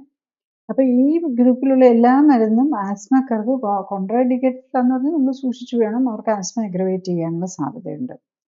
അപ്പോൾ അതും നമ്മൾ ശ്രദ്ധിക്കണം. ആസ്മയുള്ളവർ ആസ്പിരിൻ എടുക്കുമ്പോൾ ആ പോസിബിലിറ്റി കൂടുതലായിരിക്കും. അപ്പോൾ അതും കൂടെ നമ്മൾ കൺസിഡർ ചെയ്ത് ആസ്പിരിൻ മെഡിസിൻ എടുക്കാവുള്ളൂ. ഈ ആസ്പിരിൻ്റെ കാര്യം പറയുമ്പോൾ മറ്റേ ആൽക്കഹോളും ആയിട്ടും ഇൻട്രാക്ട് ചെയ്യും, നമ്മളെ നെഗറ്റീവായിട്ട് ബാധിക്കും എന്നൊക്കെ പറയാറുണ്ട്. അത് എത്രമാത്രം ശരിയാണ്? ആസ്പിരിൻ എടുത്തുകൊണ്ടിരിക്കുന്നവർ ആൽക്കഹോൾ യൂസ് ചെയ്ത് കഴിഞ്ഞ് കഴിഞ്ഞാൽ ഗ്യാസ്ട്രോ ഇൻറ്റസ്റ്റൈനൽ ബ്ലീഡിങ്, പ്രത്യേകിച്ച് വയറിനുള്ളിലെ ബ്ലീഡിങ് വരാനുള്ള സാധ്യത കൂടുതലായിരിക്കും. അപ്പോൾ അതുപോലെ എല്ലാ കാര്യങ്ങളിലും, കാരണം ആസ്പിരിൻ നേരെ ചെന്ന ലിവറിലാണ് അത് ചെല്ലുന്നത്. അപ്പം ലിവറിലാണല്ലോ അതിനെ ഡീടോക്സിഫൈ ചെയ്യുകയൊക്കെ ചെയ്യുന്നത്. അതുപോലെ തന്നെ ആൽക്കഹോളും ലിവറാണ് ഡീടോക്സിഫൈ ചെയ്യേണ്ടത്. അപ്പോൾ അതിൽ വരുന്ന കുറേ മെക്കാനിസത്തിൻ്റെ ഇതുകൊണ്ടാണ്. അപ്പോൾ ആസ്പിരിൻ എടുക്കുന്നവർ ഐഡിയലി ആൽക്കഹോൾ ഒഴിവാക്കേണ്ടതാണ്. ആൽക്കഹോളും വന്നു കഴിഞ്ഞാൽ റിസ്ക് കൂടുതലാണ്, കോംപ്ലിക്കേഷൻസിന് കൂടുതലാണത് സാധ്യത. ശരിക്കും ഈ ആസ്പിരിൻ്റെ കാര്യം മനസ്സിലാക്കുമ്പോൾ അത് പൊതുവെ ഹാർട്ടായിട്ട് ബന്ധപ്പെട്ട് എന്തെങ്കിലും ബുദ്ധിമുട്ടോ പ്രഷറോ അങ്ങനെ എന്തെങ്കിലുമൊക്കെ ആയിട്ടുള്ളവരെ എല്ലാവർക്കും തന്നെ ആസ്പിരിൻ പ്രിസ്ക്രൈബ് ചെയ്യാൻ ഉള്ള ഒരു രീതിയുണ്ട്. അതേസമയം ആസ്പിരിന് വളരെ വില കുറവുമാണ്. അപ്പം അത് എടുക്കുന്നവർക്കും ബുദ്ധിമുട്ടില്ല. പിന്നെ പൊതുവെ ഒരു പേഷ്യൻസിൻ്റെ ധാരണ എന്താണെന്ന് വെച്ചാൽ ഈ ആസ്പിരിൻ കഴിച്ചുകൊണ്ടിരുന്ന എൻ്റെ ബ്ലോക്ക് സംഭവിച്ചാലും ഒന്നും ബുദ്ധിമുട്ട് വരാതെ അത് പോവും എന്നുള്ള രീതിയിലാണ്. അപ്പം അങ്ങനത്തെ സാഹചര്യത്തിൽ വേറെ എന്തൊക്കെ ബുദ്ധിമുട്ടുണ്ടെങ്കിലും അവർ ചിന്തിക്കുന്നത് ഞാൻ വേറെ ഒന്നും ചെയ്യണ്ടല്ലോ, ഈ ആസ്പിരിൻ ഗുളിക കഴിച്ചാൽ മതിയല്ലോ എന്നുള്ളതാണ്. അപ്പം അങ്ങനെ ചിന്തിക്കുന്നവരുടെ കേസിൽ എന്താണ് അവരത് മനസ്സിലാക്കേണ്ടത്? ആസ്പിരിൻ കഴിച്ചുകൊണ്ട് ആരുടെയും ഹാർട്ടിൻ്റെ പ്രോബ്ലം ഹാർട്ടിൽ ബ്ലോക്കാണ്. ഹാർട്ടിൽ മാത്രമല്ല, നമ്മുടെ രക്തക്കൊഴലുകളിലൊക്കെ ബ്ലോക്കുണ്ട്. അതിൽ നമുക്ക് ഏറ്റവും ഈസി ആയിട്ട് നമ്മുടെ രക്തക്കൊഴലുകളുടെ എങ്ങനെയാണ് കണ്ടീഷൻ എന്ന് അറിയാൻ നമുക്ക് ചെയ്യാവുന്ന ഒരു CIMT എന്ന് പറഞ്ഞൊരു ടെസ്റ്റ് ഉണ്ട്. അതായത് കരോട്ടിഡ് ഇൻറ്റിമ മീഡിയ തിക്നെസ്. കരോട്ടിഡ് എന്ന് പറഞ്ഞു കഴിഞ്ഞാൽ നമ്മുടെ ബ്രെയിനിലേക്ക് പോകുന്ന ആർട്ടറിയ. അതാണ് നമുക്ക് ഏറ്റവും സൂപ്പർഫിഷ്യൽ ആയിട്ടുള്ളതും വലിയ രക്തക്കൊഴലും. അതാണ് കഴുത്തിൽ ഇവിടെ വെച്ച് കഴിഞ്ഞാൽ നമുക്കൊരു അൾട്രാസൗണ്ട് സ്കാൻ, അതിന് വേറെ സൈഡ് എഫക്റ്റ് ഒന്നും വരാനില്ല. നമ്മൾ ഈ പ്രഗ്നന്റ് ലേഡീസിനൊക്കെ നോക്കുന്നത്, കൊച്ചു പിള്ളേർ ഫീറ്റസിനെ പോലെ എക്സ്പോസ് ചെയ്യാവുന്നതാണ്. അത് വെച്ച് നമുക്ക് നോക്കാൻ പറ്റും. അപ്പോൾ അത് നോക്കിക്കഴിഞ്ഞ് കഴിഞ്ഞാൽ നമുക്ക് അതൊരു റെപ്രസെൻറ്റേഷനാണ്, ഇപ്പോൾ എവിടെയൊക്കെ ഉണ്ടാവുമെന്ന്. അപ്പോൾ അതിൽ ഉണ്ടെങ്കിൽ ഒട്ടും ഇല്ലെങ്കിൽ മറ്റുള്ളിടത്തൊക്കെ വരാൻ ചാൻസ് കുറവാണ്. അതാണ് അതിനകത്ത് ഒരു പോസിബിലിറ്റി വരുന്നത്. അപ്പം ഈ ആസ്പിരിൻ നമ്മൾ കഴിക്കുന്നത് എന്തിനാ? വേറൊന്നിനുമല്ല, നമ്മുടെ പ്ലേറ്റ്ലെറ്റിൻ്റെ രക്തം കട്ടയാകാതിരിക്കാനുള്ള കാര്യം ബ്ലോക്ക് ചെയ്യുക എന്നുള്ളതാണ് നമ്മൾ മനസ്സിലാക്കുന്നത്. നമ്മളുടെ ബോഡിയിൽ നോർമലായിട്ട് നടക്കേണ്ട ഒരു ആക്ടിവിറ്റിയെ ബ്ലോക്ക് ചെയ്യുകയാണ് ചെയ്യുന്നത്. അപ്പം അതെന്തിനു വേണ്ടിയാ? ഈ നമ്മൾ രക്തക്കൊഴലിൽ അടിഞ്ഞിരിക്കുന്ന കൊഴുപ്പ് എപ്പോഴേലും പുറത്തോട്ട് വന്നാൽ അതിൽ ക്ലോട്ട് ഉണ്ടാകാനുള്ള സാധ്യത കുറയ്ക്കാൻ. നമ്മളുടെ ബോഡിക്ക് ഒരു നമ്മുടെ ശരിക്കും പറഞ്ഞാൽ ഇതൊക്കെ ഇമ്മ്യൂൺ സിസ്റ്റത്തിൻ്റെ പാർട്ടാണ്. നമ്മുടെ ഇമ്മ്യൂൺ സിസ്റ്റമാണ് നമുക്കൊരു മുറിവ് വന്നു കഴിഞ്ഞ് കഴിഞ്ഞാൽ അതിൻ്റെ ക്ലോട്ട് ഉണ്ടാക്കി നമ്മളെ അവിടെ സീൽ ചെയ്ത് രക്ഷിക്കേണ്ടത്. അത് പുറത്തുള്ള മുറിവാണേലും അകത്തുള്ള മുറിവാണേലും. അപ്പം ഇങ്ങനെ അതുപോലെ നമുക്ക് എന്തെങ്കിലും ഒരു വീഴുവോ തട്ടുവോ മുട്ടുവോ ഒക്കെ ചെയ്യുമ്പോൾ നമുക്ക് കാണാമല്ലോ ബ്രൂയിസ് ഒക്കെ വരുന്നത്, നീലച്ച് വരികയല്ലേ. ഇത് തന്നെ നമ്മുടെ ഉള്ളിൽ സംഭവിക്കാം. അത് നമ്മുടെ ലിവറിൻ്റെ ഭാഗത്ത് നമുക്കൊരു നല്ല തട്ട് കിട്ടിക്കഴിഞ്ഞാൽ വല്ല ഇടിയോ, നമ്മളൊരു റോഡ് ട്രാഫിക് ആക്സിഡൻറ്റ്, നമ്മൾ പോയി ഒരു ഡ്രൈവ് ചെയ്യുന്ന ആളാണെങ്കിൽ സ്റ്റിയറിംഗ് വീലിൽ ഇടിക്കുകയൊക്കെ ചെയ്ത് കഴിഞ്ഞ് കഴിഞ്ഞാൽ ലങ്സിനോ ലിവറിനോ ഹാർട്ടിനോ ബ്രെയിനിനോ തലയെല്ലോ ഇടിച്ചു കഴിഞ്ഞാൽ ബ്രെയിനിനോ എവിടെ വേണേലും ഇഞ്ചുറി വരാം. അപ്പം നമ്മൾ അവിടെ ആദ്യം സംഭവിക്കുന്ന എന്താ? രക്തക്കൊഴലുകൾക്കാണ് ബ്ലീഡിങ് ഇത് വരുന്നത്. അങ്ങനെയാണല്ലോ ഉള്ളിലാണ് ബ്രൂയിസ് ആയിട്ട് വരും, പുറത്തേക്കാണ് ബ്ലീഡിങ് ആയിട്ട് വരും. അപ്പം ഈ ആസ്പിരിൻ കഴിക്കുന്ന ആളുടെ റിസ്ക് എന്താ? അവിടെയും ബ്ലഡ് ക്ലോട്ട് ഉണ്ടാവില്ല. അപ്പോൾ അവിടെ ബ്ലഡ് പുറത്തോട്ട് വന്നുകൊണ്ടേയിരിക്കും. അപ്പം ഇമാജിൻ ഒന്ന് ആലോചിച്ച് നോക്കിയേ, ബ്രെയിനിനകത്താണ് ഒരു ചെറിയ ഇതാണ്, അത് ബ്ലീഡിങ് വന്നുകൊണ്ടിരുന്ന് കഴിഞ്ഞ് കഴിഞ്ഞാൽ അവിടെ ഇങ്ങനെ അക്യുമുലേറ്റ് ചെയ്യും. ഇപ്പം നമ്മൾ റീസെൻ്റ്ലി ഒരു ഫേമസ് സ്പിരിച്വൽ ലീഡറിന് സംഭവിച്ച് പലരും കേട്ടിട്ടുണ്ടാവും. അപ്പം അദ്ദേഹം വളരെ ആക്റ്റീവായിട്ടുള്ള ആളാണ്. അദ്ദേഹം തലവേദനയായിട്ട് ദിവസങ്ങളായിട്ട് നടക്കുമായിരുന്നു. അപ്പം തലവേദനയ്ക്ക് അത് വളരെ ബിസി പേഴ്സൺ ആണ്, സോ മെനി ഇമ്പോർട്ടൻറ്റ് മീറ്റിംഗ്സ് ഒക്കെ ഉണ്ട്. അപ്പോൾ അത് ഇഗ്നോർ ചെയ്ത് അങ്ങനെ അദ്ദേഹത്തിന് സ്പെഷ്യൽ പവർ ഉള്ളതുകൊണ്ട് അത്രയൊക്കെ ഇഗ്നോർ ചെയ്യാനും പറ്റിയിരുന്നു. ഈ പെയിൻ കില്ലറും ഒക്കെ ആയിട്ട് കഴിച്ച് നടന്നു. ബ്രെയിനിൽ അതൊക്കെ ഇത് ചെയ്ത് ഫൈനലി കാലിൽ വീക്ക്നെസ് വന്ന് സ്ട്രോക്കിലേക്ക് പോകുന്ന സമയത്താണ് ബ്രെയിൻ സർജറി ചെയ്ത് സേവ് ചെയ്യുന്നത് അദ്ദേഹത്തെ. അറിഞ്ഞിട്ടും നമ്മളിങ്ങനെ ബ്ലീഡിങ് ഉണ്ടെന്നറിഞ്ഞ് അദ്ദേഹവും ഈ പറഞ്ഞ പോലെ ആസ്പിരിൻ കഴിക്കുന്നുണ്ടായിരുന്നുണ്ടായിരുന്നു. അതിനൊപ്പം പെയിൻ കില്ലറും കൂടെ കഴിച്ചു. അപ്പോൾ പെയിൻ കില്ലേഴ്സിൻ്റെ പ്രത്യേകിച്ച് അതും NSAID ആണ്. അപ്പോൾ അതും ഈ ബ്ലീഡിങ് ആക്ടിവിറ്റി കൂട്ടും. അതേസമയത്ത് ഈ മരുന്ന് കഴിച്ചില്ലായിരുന്നെങ്കിൽ വെരി ഫിറ്റായിട്ടുള്ള ആളാണ്. എന്തെങ്കിലും ആരെങ്കിലും ഒക്കെ പറഞ്ഞാൽ വേറെ ഒന്നും കഴിച്ചില്ലെങ്കിൽ ഇത് കഴിക്കുന്നു പറഞ്ഞ് കൊടുത്തിട്ടുണ്ടാവണം. അങ്ങനെ ആയിരിക്കണം. അല്ലെങ്കിൽ ആ ലെവലിലുള്ള ആൾക്കാരൊന്നും ഇത്തരം മരുന്നുകൾ എടുക്കേണ്ട കാര്യമില്ലാത്തതാണ്. പക്ഷേ ഈ മരുന്നില്ലായിരുന്നെങ്കിൽ ഒരുപക്ഷെ ആ പ്രോബ്ലം ഒരിക്കലും വരികയില്ല. അതുപോലെ നമ്മളെപ്പോഴും മനസ്സിലാക്കേണ്ട ഒരു കാര്യമാണ് ആസ്പിരിനോ എനി ബ്ലഡ് തിന്നേഴ്സ്. അപ്പോൾ യൂഷ്വലി നമ്മൾ ബ്ലഡ് തിന്നേഴ്സ് എന്ന് പറയുമ്പോൾ ആസ്പിരിന്, ക്ലോപ്പിഡോഗ്രിൽ, ഇപ്പം അതിൻ്റെ തന്നെ കുറച്ചും കൂടി വേറൊരു ജനറേഷനാണ്. അഡ്വാൻസ്ഡ് എന്നൊന്നും പറയാൻ പറ്റില്ല. ബ്രില്ലിൻഡ എന്നൊക്കെ പറഞ്ഞ് കുറച്ചും കൂടെ വേറെ എന്തെങ്കിലും കുറച്ച് മെക്കാനിസം വ്യത്യാസമുള്ള എല്ലാവരും ചെയ്യുന്നത് ഈ ബ്ലഡ് ക്ലോട്ടിങ് മെക്കാനിസത്തിലാണ്. പിന്നെ വേറൊരു ഗ്രൂപ്പുണ്ട്, ഈ ഇതൊക്കെ പ്ലേറ്റ്ലെറ്റിനെ പ്ലേറ്റ്ലെറ്റിനെ ഇല്ലെന്നാക്കുന്നത്. പിന്നെ ബ്ലഡ് ക്ലോട്ടിങ് മെക്കാനിസത്തിൽ വേറൊരു main factor vitamin K mediated ആയിട്ടുള്ള ആക്ഷൻ ചെയ്യുന്ന കുറച്ച് വാർഫാരിൻ, ഹെപ്പാരിൻ എന്നൊക്കെ പറഞ്ഞ മരുന്നുകളാണ്. അത് വാർഫാറിനും അതിൻ്റെ ഗ്രൂപ്പ് മരുന്നുകളും ഉണ്ട്. അത് ക്ലോട്ടിങ്ങിൻ്റെ വേറൊരു ഗ്രൂപ്പാണ്, ക്ലോട്ടിങ് ഫാക്ടേഴ്സിനെ ബ്ലോക്ക് ചെയ്യുന്നത്. അത്തരം മരുന്നുകളൊക്കെയാണ് ഉപയോഗിക്കുന്നത്. ഇത്തരം മരുന്നുകൾ ഉപയോഗിക്കുന്നവർ വളരെ കെയർഫുൾ ആയിരിക്കണം. അവർ വളരെ ഫിസിക്കൽ ആക്ടിവിറ്റി, പ്രത്യേകിച്ച് ബൈക്ക് റൈഡിങ്ങും അതുപോലെ ഇങ്ങനെ സ്പോർട്ടി ആയിട്ടുള്ള ആൾക്കാരൊന്നും ആസ്പിരിൻ ഉപയോഗിച്ചാൽ വെരി റിസ്കി ആയിരിക്കും എന്നുള്ളത് മനസ്സിലാക്കണം. ഈ ആസ്പിരിൻ്റെ കാര്യം പറയുമ്പോൾ നമ്മൾ ഈ ഫാമിലി മറ്റേ ഈ മൊത്തത്തിൽ ചില ഫാമിലീസിൽ ഇങ്ങനെ ഒരു ഫീലിംഗ് ഉണ്ട്, ഇത് ഇങ്ങനെ അവരുടെ ഹെറിഡിറ്ററി ആയിട്ട് ഇങ്ങനെ ഹാർട്ട് പ്രോബ്ലം ഒക്കെ ഉണ്ടെങ്കിൽ ആസ്പിരിൻ കഴിക്കുന്നതുകൊണ്ട് ബെനിഫിറ്റ് ഉണ്ടെന്ന്. അത് എത്രമാത്രം ശരിയാണ്? ആസ്പിരിൻ കഴിക്കുന്നതുകൊണ്ടുള്ള ബെനിഫിറ്റ് വേറൊന്നുമില്ല, ക്ലോട്ട് ഉണ്ടാകാതെ നോക്കും. There's no other benefit. അപ്പോൾ ക്ലോട്ട് ഉണ്ടാകാതെ നോക്കുമ്പോൾ ക്ലോട്ട് ഉണ്ടാകേണ്ട സ്ഥലത്തും ഉണ്ടാകാതിരിക്കുക എന്നുള്ളതും കൂടെ മനസ്സിലാക്കണം. ക്ലോട്ട് ഉണ്ടാകുന്നത് എന്തുകൊണ്ടാണ്? നമ്മളുടെ രക്തക്കൊഴലിൽ കൊഴുപ്പടിഞ്ഞിരിക്കുന്നുണ്ടാകും. ഫാമിലിയിലായിട്ട് ഹാർട്ട് അറ്റാക്ക് വരാൻ സാധ്യതയുള്ളവർ ആസ്പിരിൻ കഴിക്കുകയല്ല ചെയ്യേണ്ടത്. അവരവരുടെ ബോഡി ഫിറ്റാക്കി, ബോഡിയിലെ കൊഴുപ്പിൻ്റെ അളവ് ഒരു 14%, ഒരു 10 to 15, ജെൻസ് ആണെങ്കിൽ 10 to 15% ആക്കി, ലേഡീസ് ആണെങ്കിൽ അറൗണ്ട് 20% കൊണ്ടുവന്ന് വെച്ച് മസ്കുലറാക്കി ഒരു മോഡറേറ്റ് ഫിസിക്കൽ ആക്ടിവിറ്റി എല്ലാ ദിവസവും ഉണ്ടാകുമെന്ന് ഉറപ്പ് വെച്ച് ജീവിക്കാൻ നോക്കുക. അല്ലാതെ ആസ്പിരിൻ കഴിക്കാനല്ല. നമ്മളുടെ ജെനറ്റിക്സ് ആസ്പിരിൻ കഴിച്ച് ജീവിക്കാൻ വേണ്ടിയല്ല നമ്മളെ ഉണ്ടാക്കിയേക്കുന്നത്. നമ്മൾ സാധാരണ പഴം, പച്ചക്കറികളും മറ്റ് സാധനങ്ങളും കഴിച്ച് ജീവിക്കാനാണ്. അപ്പോൾ അതനുസരിച്ച് ജീവിക്കാൻ നോക്കുക. അല്ലാതെ ജനറ്റിക്കലി ഇതാണെന്നും പറഞ്ഞ് നമ്മൾ ആസ്പിരിൻ കഴിച്ചതുകൊണ്ട് എന്നാലും വലിയ ബെനിഫിറ്റ് ഒന്നും ഉണ്ടാകാൻ പോകുന്നില്ല. ലൈഫ് സ്റ്റൈൽ കറക്റ്റായിട്ട് നോക്കിയില്ലെങ്കിൽ ആസ്പിരിൻ കഴിച്ചുകൊണ്ട്, കാരണം നമ്മൾ കാണുന്നതാണല്ലോ ഈ ആസ്പിരിൻ കഴിച്ചുകൊണ്ടിരിക്കുന്ന എത്രയോ പേർക്ക് ഹാർട്ട് അറ്റാക്ക് വീണ്ടും വരുന്നു, മാസീവ് ഹാർട്ട് അറ്റാക്ക് വന്നു ഇത് ചെയ്യുന്നു, നമ്മൾ കാണാറുണ്ട്. ഇപ്പോൾ എനിക്കറിയാം ഡോക്ടേഴ്സ് തന്നെ ഇവൻ എത്ര കാർഡിയോളജിസ്റ്റാണ് ഇപ്പം സഡൻ ഡെത്ത് വരുന്നത്.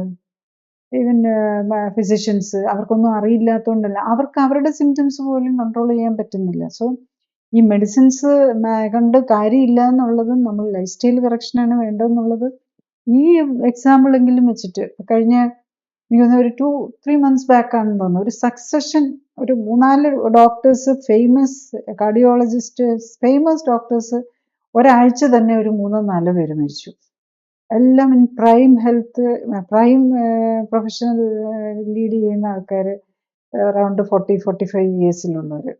മീൻസ് കോമൺ ആയിട്ട് കാണുന്നതാണ്. അതുകൊണ്ട് തന്നെ മനസ്സിലാക്കുക, അവരെല്ലാം തന്നെ ഈ ആസ്പിരിനും സ്റ്റാറ്റിനും ഒക്കെ എടുത്തുകൊണ്ടിരിക്കുന്ന, എന്നിട്ടും വരുന്നുണ്ടല്ലോ.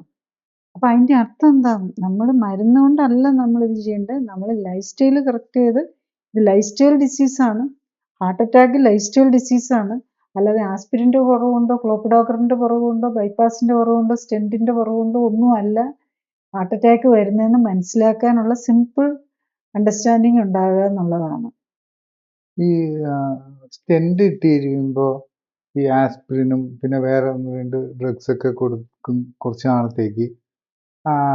അപ്പം അങ്ങനത്തെ സാഹചര്യത്തിൽ ചിലപ്പം എന്താ പറ്റുന്നതെന്ന് വെച്ച് കഴിഞ്ഞാൽ ആ മരുന്നുകൾ പിന്നീട് നിർത്തലാക്കേണ്ടി വരുന്നുണ്ട്. എന്താണെന്ന് വെച്ചാൽ അല്ലെങ്കിൽ പിന്നെ വല്ല ബ്ലീഡിങ് വരും എന്നൊക്കെ പറഞ്ഞു. അപ്പം അങ്ങനത്തെ സാഹചര്യത്തിൽ പലപ്പോഴും കേട്ടിട്ടുണ്ട് ഈ മരുന്നുകൾ നിർത്തി കഴിഞ്ഞിട്ട് പിന്നെ അറ്റാക്ക് വരലും അങ്ങനത്തെ പോസിബിലിറ്റീസ് എല്ലാം ഉണ്ടാവാറുണ്ടെന്ന്. അപ്പം അതിൽ നിന്ന് എന്താണ് മനസ്സിലാക്കേണ്ടത്? ദാറ്റ് ഈസ് സ്റ്റെന്റ് ഇട്ടു, കുറച്ച് നാളത്തേക്ക് അതിൻ്റെ മറ്റേ ക്ലോട്ടിങ് വരാതിരിക്കാനുള്ള മരുന്നുകൾ കൊടുക്കുന്നു. അത് കഴിഞ്ഞ് ആ മരുന്നുകൾ നിർത്തലാക്കുന്നു. അപ്പോൾ എന്തിനാ നിർത്തലാക്കാന്ന് വെച്ചാൽ അത് ഇനി വല്ല മറ്റേ ബ്ലീഡിങ് ഒഴിവാക്കാൻ. അത് കഴിഞ്ഞിട്ട് പിന്നെ ഹാർട്ട് അറ്റാക്ക് വരുന്നു. അപ്പം അങ്ങനത്തെ ഒരു ഇഷ്യൂ ഉള്ളതുകൊണ്ട് എന്താ അതിന് മനസ്സിലാക്കുക? സ്റ്റെന്റ് എന്ന് പറഞ്ഞു കഴിഞ്ഞാൽ ഒരു സ്റ്റീൽ സ്പ്രിങ് പോലെയുള്ള ഒരു സാധനമാണ്. ഓക്കെ, അത് നമ്മളിപ്പോൾ കയ്യിൽ കൂടെ ആണെങ്കിൽ അതിനെ നമ്മുടെ കയ്യിലെ ആർട്ടറി കൂടെ കയറ്റി ഹാർട്ടിൽ ചെന്ന്, ഹാർട്ടിലേക്ക് കയറുന്നില്ല, ഹാർട്ടിന്റെ ആ അയോട്ടയുടെ അവിടെ ചെന്ന്, അയോട്ട അതായത് മെയിൻ ഹാർട്ട് വെസലിന്റെ അവിടെ നിന്നാണ് ഈ ഹാർട്ടിലേക്കുള്ള രക്തക്കൊഴലുകൾ, right coronary artery, left coronary ആർട്ടറിയും പോകുന്ന അവിടെ നിന്നാണ്. അതിനകത്തോട്ട് ചെന്ന് അവിടെ കൊണ്ടുപോയി അതിനകത്ത് കയറി, അത് ഹാർട്ടിന്റെ പുറമേ കൂടെയാണ് ബ്ലഡ് പോകുന്നത്. എന്നിട്ട് അകത്തേക്ക് എങ്ങനെയാണ് പെനട്രേറ്റിംഗ് ആർട്ടറീസ് പോലെയാണ്, ഹാർട്ടിന്റെ പുറമേ. നമ്മൾ ഹാർട്ടിന്റെ പടം കണ്ടിട്ടുണ്ടാവും. അപ്പോൾ അതിനകത്തേക്ക് പോയി അതിനകത്ത് കൊണ്ടുപോയാണ് ഈ സ്റ്റെന്റ് ഇട്ട് വയ്ക്കുന്നത്. ഈ സ്റ്റെന്റ് എന്ന് പറഞ്ഞ ഒരു ഫോറിൻ ബോഡിയാണ്. ഈ സ്റ്റെന്റിലിട്ട് എപ്പോഴും ഇതിനകത്തോട് നല്ല ഫാസ്റ്റായിട്ട് ബ്ലഡ് ഫ്ലോ ചെയ്തുകൊണ്ടിരിക്കുക എന്ന് ഓർക്കണം. അപ്പം സ്റ്റെന്റിൽ പോയി ഫോറിൻ ബോഡി അല്ലേ, അതിൽ പോയി അതൊരു ഡിഫൻസ് മെക്കാനിസം ആണ് ശരിക്കും നമ്മുടെ ബോഡിയുടെ. ഈ പ്ലേറ്റ്ലെറ്റും ഒക്കെ നമ്മളുടെ ഇൻഫ്ലമേഷൻ അല്ലെ ഡിഫൻസ് മെക്കാനിസത്തിന്റെ പാർട്ടാണ്. ആ സ്റ്റെന്റിനെ നശിപ്പിച്ച് കളയേണ്ടത് നമ്മളുടെ ഇമ്മ്യൂൺ സിസ്റ്റത്തിന്റെ ഭാഗമാണ്, പാർട്ടാണ്. അപ്പം അതിനെ പോയി കവർ ചെയ്ത് അവിടെ ഒരു ക്ലോട്ട് ഉണ്ടാകാൻ വരും. അപ്പം നമ്മൾ എന്തിനെ കൊണ്ട് ഈ സ്റ്റെന്റ് ഇട്ട് വെച്ചിരിക്കുന്നത്? അവിടെ കുറച്ച് കൊഴുപ്പ് അടിഞ്ഞിരിക്കുന്നു, അവിടെ ഒന്ന് വികസിപ്പിക്കാൻ വേണ്ടിയാണ്. കൊഴുപ്പടിഞ്ഞ് അവിടെ ഇപ്പം നമുക്കറിയാലോ, ഒരു കുഴലിനകത്ത് തുരുമ്പ് പിടിച്ചു കഴിഞ്ഞു കഴിഞ്ഞാൽ അതിനകത്ത് വെള്ളം പോകാൻ തടസ്സം വരികയല്ലേ, അല്ലെങ്കിൽ അതിനകത്തൂടെ ഫ്ലോ ചെയ്യുന്നത്, അത്രയേ ഉള്ളൂ. അതിപ്പോൾ നമ്മൾ രക്തക്കൊഴലിൽ തുരുമ്പായിട്ട് കൂട്ടിയാൽ മതി നമ്മളുടെ ഈ കൊഴുപ്പടിഞ്ഞിരിക്കുന്നത്. അവിടെ ഒന്ന് പുഷ് ചെയ്തൊന്ന് ഇത് ചെയ്യാനേ അതിന് പറ്റുള്ളൂ. പക്ഷെ അങ്ങനെ ചെയ്ത് വെച്ച് കഴിയുമ്പം ഇവിടെ പോയി ക്ലോട്ട് ഉണ്ടാകാനുള്ള സാധ്യതയുണ്ട്. ആദ്യകാലത്തൊക്കെ ഈ വെറുതെ ഈ സ്റ്റീൽ ഇത് വിടുമായിരുന്നു. അന്ന് ക്ലോട്ടൊക്കെ ഉണ്ടായി വീണ്ടും ഹാർട്ട് അറ്റാക്ക് വരുന്നത് വളരെ കോമൺ ആയിരുന്നു. അത് കഴിഞ്ഞപ്പോഴാണ് ഈ കോട്ടഡ് സ്റ്റെന്റുകൾ വരാൻ തുടങ്ങിയത്. അത് നമ്മൾ ശരിക്കും പറഞ്ഞ ഒരു ആന്റി ക്യാൻസറസ് മെഡിസിൻ ആയിട്ട് യൂസ് ചെയ്യുന്നത്. അതാണ് വെച്ചാൽ ഈ കോട്ട് ചെയ്യുന്നത്. അതായത് ഈ സ്റ്റെന്റിനെ ഒന്ന് കോട്ട് ചെയ്യുന്നുണ്ട്. അതായത് ആന്റി ഇൻഫ്ലമേറ്ററി മെഡിസിൻ തന്നെ. എനിക്കത് ബേസിക്കലി പേര് ഞാൻ ഓർക്കുന്നില്ല, ബട്ട് ദാറ്റ് ഈസ് മെയിൻലി ഒരു ആന്റി ക്യാൻസറസ്, അതും ഒരു ആന്റി ഇൻഫ്ലമേറ്ററി, അത് വെച്ചൊരു കോട്ട് ചെയ്യും. പക്ഷെ ഇത്ര സ്പീഡിൽ ബ്ലഡ് ഒഴുകിക്കൊണ്ടിരിക്കുന്ന ഒരു ഫ്ലോ ചെയ്തുകൊണ്ടിരിക്കുന്നിടത്ത് ഒരു കോട്ടിംഗ് ഒക്കെ എത്ര നാളത്തേക്ക് ഉണ്ടാവും? കുറച്ച് ദിവസത്തേക്കൊക്കെ അതിൻ്റെ ഇഫക്റ്റ് വരുള്ളൂ. അപ്പം അതുകൊണ്ട് നമ്മൾ വീണ്ടും നമ്മൾ പ്ലേറ്റ്ലെറ്റിനെ ബ്ലോക്ക് ചെയ്യാൻ വേണ്ടിയിട്ടാണ് സ്റ്റെന്റ് ഇട്ട് കഴിഞ്ഞാൽ ഒരു ആസ്പിരിൻ മാത്രമല്ല, രണ്ട് ക്ലോട്ടിങ് ആന്റി പ്ലേറ്റ്ലെറ്റ് ഡ്രഗ്സ് ആണ് ഇപ്പോൾ കൊടുക്കുന്നത്. അത് ഒരു കാരണവശാലും ഒരു പ്ലേറ്റ്ലെറ്റ് പോലും വർക്ക് ചെയ്ത് ക്ലോട്ട് ഉണ്ടാക്കരുത്, അതാണ്. അപ്പം സ്റ്റെന്റ് ഇട്ട് പോയാൽ ഡെഫിനറ്റ്ലി നമ്മൾ കൃത്യമായിട്ട് കഴിച്ചിരിക്കണം. അത് നമ്മൾ 1 year ആണ് പറയുന്നത്. അതായത് നമ്മൾ ആ സ്റ്റെന്റിന് നമ്മളുടെ എപ്പിത്തീലിയൽ സെൽസ്, അതായത് നമ്മുടെ സ്കിന്നിനെ കവർ ചെയ്യുന്നത് പോലെ അതിലെ എപ്പിത്തീലിയൽ സെൽസ് ഒന്ന് കവർ ചെയ്ത് പോകുന്നോടും വരെ അതിട്ടില്ലെങ്കിൽ അവിടെ ക്ലോട്ട് ഉണ്ടാകാനുള്ള സാധ്യത ഡെഫിനറ്റ് ആണ്. അത് ഡെഫിനറ്റ്ലി നമ്മൾ കറക്റ്റായിട്ട് കഴിച്ചില്ലെങ്കിൽ അതെ. ചിലരൊക്കെ ഉണ്ടല്ലോ ഉഴപ്പും അല്ലെങ്കിൽ മരുന്ന് കൃത്യമായിട്ട് എടുക്കുകയില്ല ഇങ്ങനെയൊക്കെ. അങ്ങനെ വന്നിട്ടുണ്ടെങ്കിൽ ഡെഫിനറ്റ്ലി അതിനകത്തൊരു വലിയ ചാൻസ് ഉണ്ട് അവിടെ തന്നെ ക്ലോട്ട് വരാം. അല്ലെങ്കിൽ ചിലപ്പോൾ അവിടുന്ന് യൂഷ്വലി അത് തന്നെ പോയി അടയും. അല്ലാതെ തന്നെ ഈ സ്റ്റെൻറ്റൊക്കെ ഇട്ടവർക്ക് പിന്നെയും നമ്മൾ കാണാറുണ്ട് സ്ട്രോക്ക് വരാനുള്ള സാധ്യതയും ഒക്കെ കൂടുതലാണ് അത് കഴിഞ്ഞ് കഴിയുമ്പോൾ. അപ്പം അതിൻ്റെ സാധ്യതകൾ കുറയ്ക്കാൻ ആകെ ചെയ്യാൻ പറ്റുന്നത് ഈ 2 മരുന്നുകളും കഴിക്കുക എന്നുള്ളതാണ്. ഒന്നല്ല 2 ക്ലോപ്പിലെറ്റും അത് 2 മെക്കാനിസം വർക്ക് ചെയ്യുന്ന യൂഷ്വലി നമ്മൾ കൊടുക്കുന്നത് ക്ലോപ്പിലെറ്റും ആസ്പിരിനുമാണ്. പിന്നെ ബ്രിലിൻഡ എന്നൊക്കെ പറഞ്ഞ് പുതിയ ജനറേഷൻ കാര്യങ്ങളും ഉണ്ട്. പക്ഷെ അത് കഴിച്ചാൽ എന്താ റിസ്ക്? കഴിച്ചു കഴിഞ്ഞ് കഴിഞ്ഞാൽ നമുക്ക് എന്തെങ്കിലും മുറിവോ വല്ലതും വന്നിട്ടുണ്ടെങ്കിൽ ബ്ലഡ് ബ്ലീഡിങ് വരാം. അതൊരു വലിയ റിസ്ക്കാണ്. അപ്പം നമ്മൾ സ്റ്റെൻറ്റൊക്കെ ഇടുന്നതിന് മുമ്പ് ചിലപ്പം ചിലരൊക്കെ കാണാം എന്തെങ്കിലും എനിക്ക് ഹാർട്ടിന് എന്തെങ്കിലും കുഴപ്പമുണ്ടോ എന്നറിയാൻ വേണ്ടിയിട്ട് ജസ്റ്റ് പോയി ഒരു 1/2 ആൻജിയോഗ്രാം ചെയ്തേക്കാം എന്നും പറഞ്ഞ് പോയി ആൻജിയോഗ്രാം ചെയ്യുന്നു. ആൻജിയോഗ്രാം ചെയ്ത് കഴിയുമ്പോൾ എത്രയാണ് 10, 40, 50 വയസ്സുള്ള ഒരാൾക്ക് ഡെഫിനറ്റ്ലി അവിടെ ഒരു ബ്ലോക്ക് ഉണ്ടാവും. ബ്ലോക്ക് ഇല്ലാത്ത അതായത് കൊഴുപ്പടിഞ്ഞിട്ടുണ്ടാവും. അപ്പം കുറച്ചെന്തായാലും എത്ര ഫിസിക്കലി ആക്റ്റീവും എത്ര നന്നായിട്ട് നോക്കുന്ന ആൾക്കാണേലും അതൊരു ഏജിങ്ങിൻ്റെ പാർട്ടാണ് അവിടെ കുറച്ചൊക്കെ വരിക എന്നുള്ളത്. അപ്പോൾ അതിന് പോയി അപ്പം തന്നെ സ്റ്റെൻറ്റ് ഇട്ട് കഴിഞ്ഞ് കഴിഞ്ഞാൽ ഈ സ്റ്റെൻറ്റ് ഇട്ട് കഴിഞ്ഞതിൻ്റെ പ്രോബ്ലം ഇതാണ് നമ്മളിത് എടുക്കണം. പലരും പ്രത്യേകിച്ച് ഇവിടെയല്ല അമേരിക്കയിലൊക്കെ ഉള്ള ഫ്രണ്ട്സൊക്കെ പറയാറുണ്ട് ഹസ്ബൻഡിന് അല്ലെങ്കിൽ ആർക്കെങ്കിലും സ്റ്റെൻറ്റൊക്കെ ഇട്ടു നെഞ്ചുവേദനയായിട്ട് ഹോസ്പിറ്റലിൽ പോയി സ്റ്റെൻറ്റ് ഇട്ടു തിരിച്ച് സ്വയം ഡ്രൈവ് ചെയ്താൽ വന്നതെന്ന്. അപ്പം ജസ്റ്റ് ഇമാജിൻ സ്റ്റെൻറ്റൊക്കെ ഇട്ടു. അപ്പോൾ ഒരു സ്റ്റെൻറ്റ് ഇടുന്നതിൻ്റെ കൂടെ ഒരു ലോഡിംഗ് ഡോസ് എന്ന് പറയും. ലോഡിംഗ് ഡോസ് ഓഫ് ക്ലോപ്പിഡോഗ്രലും ആസ്പിരിനും അതുകൊണ്ടൊക്കെ കൂടെ കൊടുക്കും. അപ്പോൾ ഇതെല്ലാം കഴിഞ്ഞു പിറ്റേ ദിവസം തന്നെ ചിലപ്പോൾ അവിടെയൊക്കെ ഡിസ്ചാർജും ചെയ്യും. ഇയാൾ തന്നെ വണ്ടി ഓടിച്ചോ തന്നെ കൂട്ടിരുന്ന് വണ്ടി ഓടിച്ച് പോരുകയാണ്. അപ്പോൾ ഒരു ആക്സിഡൻറ്റ് വന്നു. What will happen? ബ്ലീഡിങ് പ്രോബ്ലമാണ്. പിന്നെ നമ്മൾ എന്തെങ്കിലും ക്ലോട്ടിങ് ഫാക്ടേഴ്സ് അല്ലെങ്കിൽ ഫ്രഷ് ബ്ലഡൊക്കെ കൊടുത്ത് മാത്രമേ ഒന്ന് വലിയ മേജർ ആക്സിഡൻ്റ് ഒക്കെ വന്നു കഴിഞ്ഞ് കഴിഞ്ഞാൽ മേജർ വേണ്ട, ചെറിയ തലയിലൊരു മുട്ട് വന്നാൽ മതി, അത് മേജർ ബ്ലീഡിങ്ങിലേക്ക് പോവാം. അവിടെയാണ് അതിൻ്റെ റിസ്ക് വരുന്നത്. പക്ഷെ അങ്ങനെ ഒന്നും സംഭവിച്ചില്ലെങ്കിൽ നമ്മളങ്ങ് രക്ഷപ്പെട്ട് പോവാം. പക്ഷെ അങ്ങനെ എന്തെങ്കിലും വന്നു വേറെന്തെങ്കിലും ഒരു ആക്സിഡൻറ്റ് വന്നു, ഒരു ഓപ്പറേഷൻ വേണ്ടി വന്നു, ഒരു ഇഞ്ചുറി വന്നു കഴിഞ്ഞ് കഴിഞ്ഞാൽ നമ്മൾ വല്ലാത്ത ഡിഫിക്കൽറ്റിയിലാവും. നിർത്താനും മേല നിർത്താതിരിക്കാനും മേല. അപ്പം സ്റ്റെൻറ്റ് ഇട്ട് പോയില്ലേ അതിനെ തിരിച്ചെടുത്ത് കളയാൻ പറ്റില്ല. അവിടെ ക്ലോട്ട് ഉണ്ടാകാതിരിക്കാൻ നമ്മൾ ഇത് കഴിച്ചേ പറ്റുള്ളൂ. ബ്ലീഡിങ് ബ്ലഡ് ഒഴുകിക്കൊണ്ടിരുന്ന് കഴിഞ്ഞാൽ പറ്റുമോ? What to do? അപ്പോൾ അതാണ് നമ്മുടെ ഡിലമ വരാൻ പോകുന്നത്.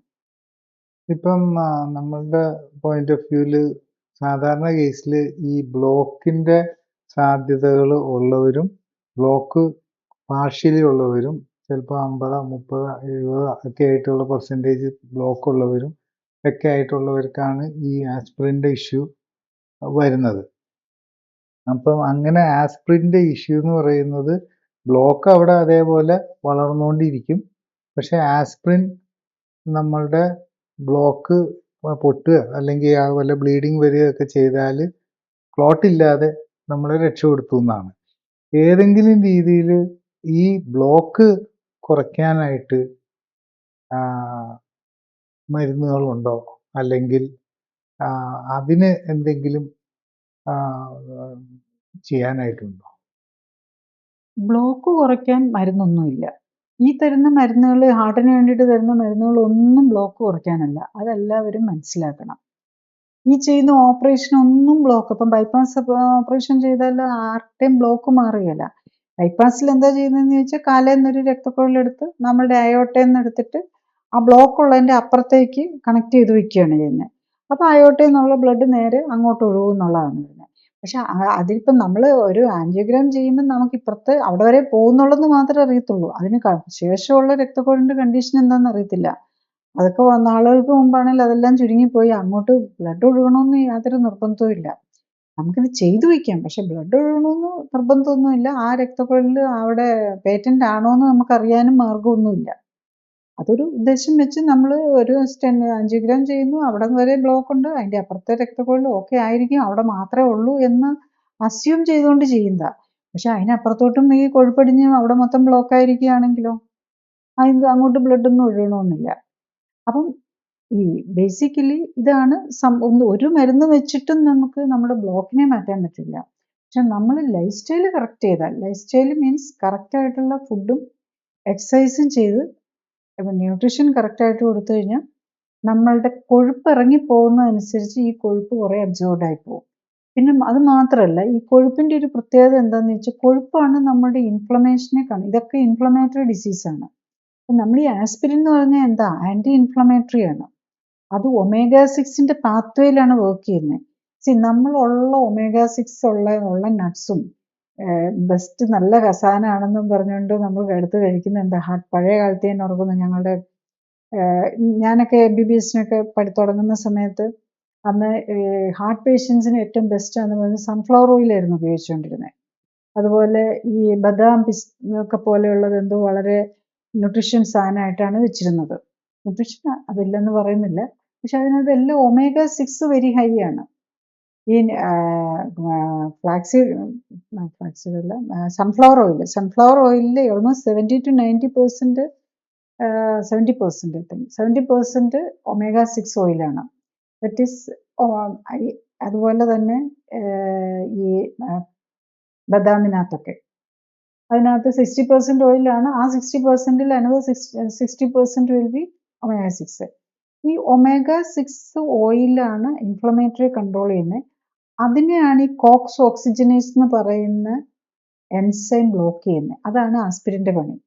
അതിന് ഇൻഎഫക്റ്റ് എന്താ ആസ്പിരിൻ ചെയ്യുന്നത്, നമ്മൾ ഈ കഴിക്കുന്ന ഒമേഗ 6 ഓയിലിനെയൊക്കെ അതിനകത്തുനിന്നുണ്ടാകുന്ന അരക്കിഡോണിക് ആസിഡിന്റെ പാത്വേ ബ്ലോക്ക് ചെയ്യുക. അപ്പം നമ്മൾ ഐഡിയലി എന്താ ചെയ്യേണ്ടത്, നമ്മൾ ഈ ഒമേഗ 6ന്റെ ഉപയോഗം കുറയ്ക്കുക. ഒമേഗ 3 ആണ് അതിൻ്റെ ഹീലിംഗ് ഇത് വരുത്തേണ്ടത്. നമ്മളുടെ നാച്ചുറൽ ഫുഡിൽ നമുക്ക് ഒമേഗ 3 ഒട്ടും തന്നെ ഇല്ല. നമ്മളുടെ പ്രസൻറ്റ് ഫുഡിൽ നമ്മൾ ഈ കഴിക്കുന്ന ചാള കഴിച്ചോ അല്ലെങ്കിൽ ഒരു ഫിഷ് ഓയിൽ കഴിച്ചു കഴിഞ്ഞാൽ നമുക്ക് ആ വല്ല 100-200 മില്ലിഗ്രാം ആണ് കിട്ടുന്നത്. അപ്പോൾ ഈ 100-200 മില്ലിഗ്രാം കഴിക്കുമ്പോൾ നമ്മൾ ഈ സൺഫ്ലവർ ഓയിലും മറ്റേതും എല്ലാം ആയിട്ട് കഴിക്കുന്നത് ഗ്രാം കണക്കിനായിരിക്കും. 8, 10, 15, 20 ഗ്രാം ആയിരിക്കും.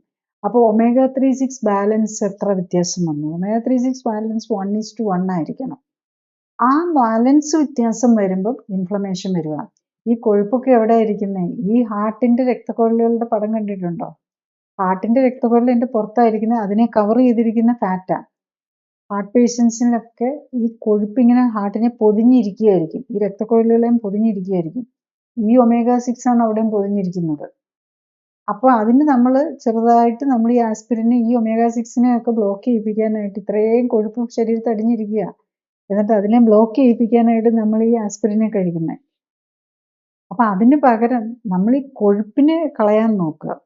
ഈ ഒമേഗ നമ്മുടെ മേത്തടിഞ്ഞിരിക്കുന്ന കൊഴുപ്പ് നാച്ചുറലി നമ്മളുടെ ഫുഡിൽ കൂടുതലുള്ളത് ഒമേഗ 6 ആയതുകൊണ്ട് ഒമേഗ 6 കൊഴുപ്പ് ഒത്തിരി കൂടുതലുണ്ടാവും.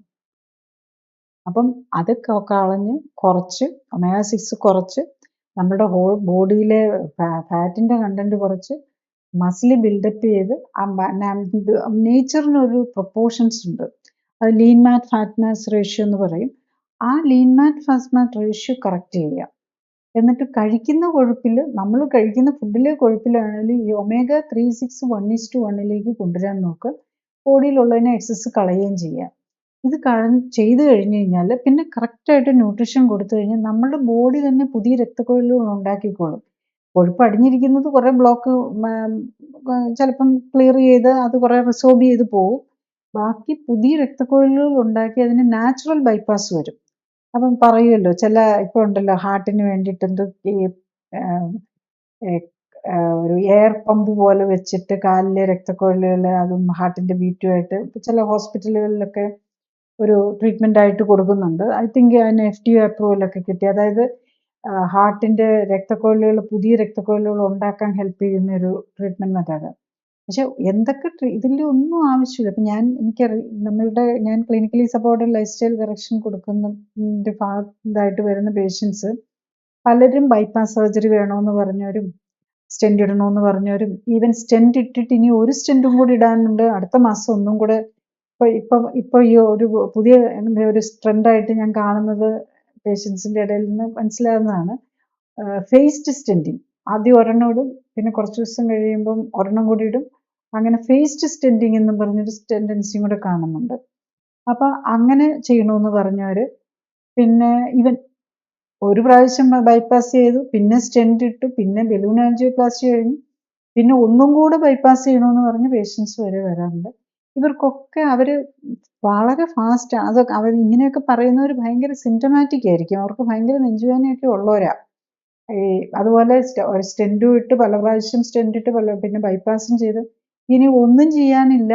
അതേ സമയത്ത് ഒന്നും വയ്യ, ഒന്ന് ജസ്റ്റ് ബാത്റൂമിൽ പോകുമ്പം നെഞ്ചുവേദന വരുന്നപോലെ, അതായത് സ്റ്റൂള് മല വിസർജനത്തിന് പറ്റാത്തവർ, ഭക്ഷണം കഴിച്ചു കഴിഞ്ഞാൽ നെഞ്ചുവേദന, ബാത്റൂമിൽ പോകുമ്പോൾ നെഞ്ചുവേദന, അപ്പം നാക്കിനടി ടാബ്ലറ്റ് ഇട്ട് പോകുന്ന ആൾക്കാർ പോലും അത് കുറഞ്ഞു വരുന്നു എന്നുള്ളതാണ്. അത് കൂടുതൽ നമുക്ക് ഇതിനകത്തുനിന്ന് റിസൾട്ട് കിട്ടും, അതായത് ഈ ലൈഫ് സ്റ്റൈൽ കറക്ഷൻ വെച്ച് റിസൾട്ട് കിട്ടുമെന്നുള്ളത് നമുക്ക് വെരി എവിഡൻ്റാണ്. അത് ടെസ്റ്റ് റിസൾട്ടിൽ വ്യത്യാസം വരും. ഈ ട്രോപ്പോണിൻ കൂടിയതാണല്ലോ, കാർഡിയാക് മാർക്കേഴ്സ് എന്ന് പറഞ്ഞാൽ ട്രോപ്പോണിൻ കൂടിയത്, HSCRP കൂടിയത്, അതൊക്കെ കുറഞ്ഞു വരുന്നത് കാണാം.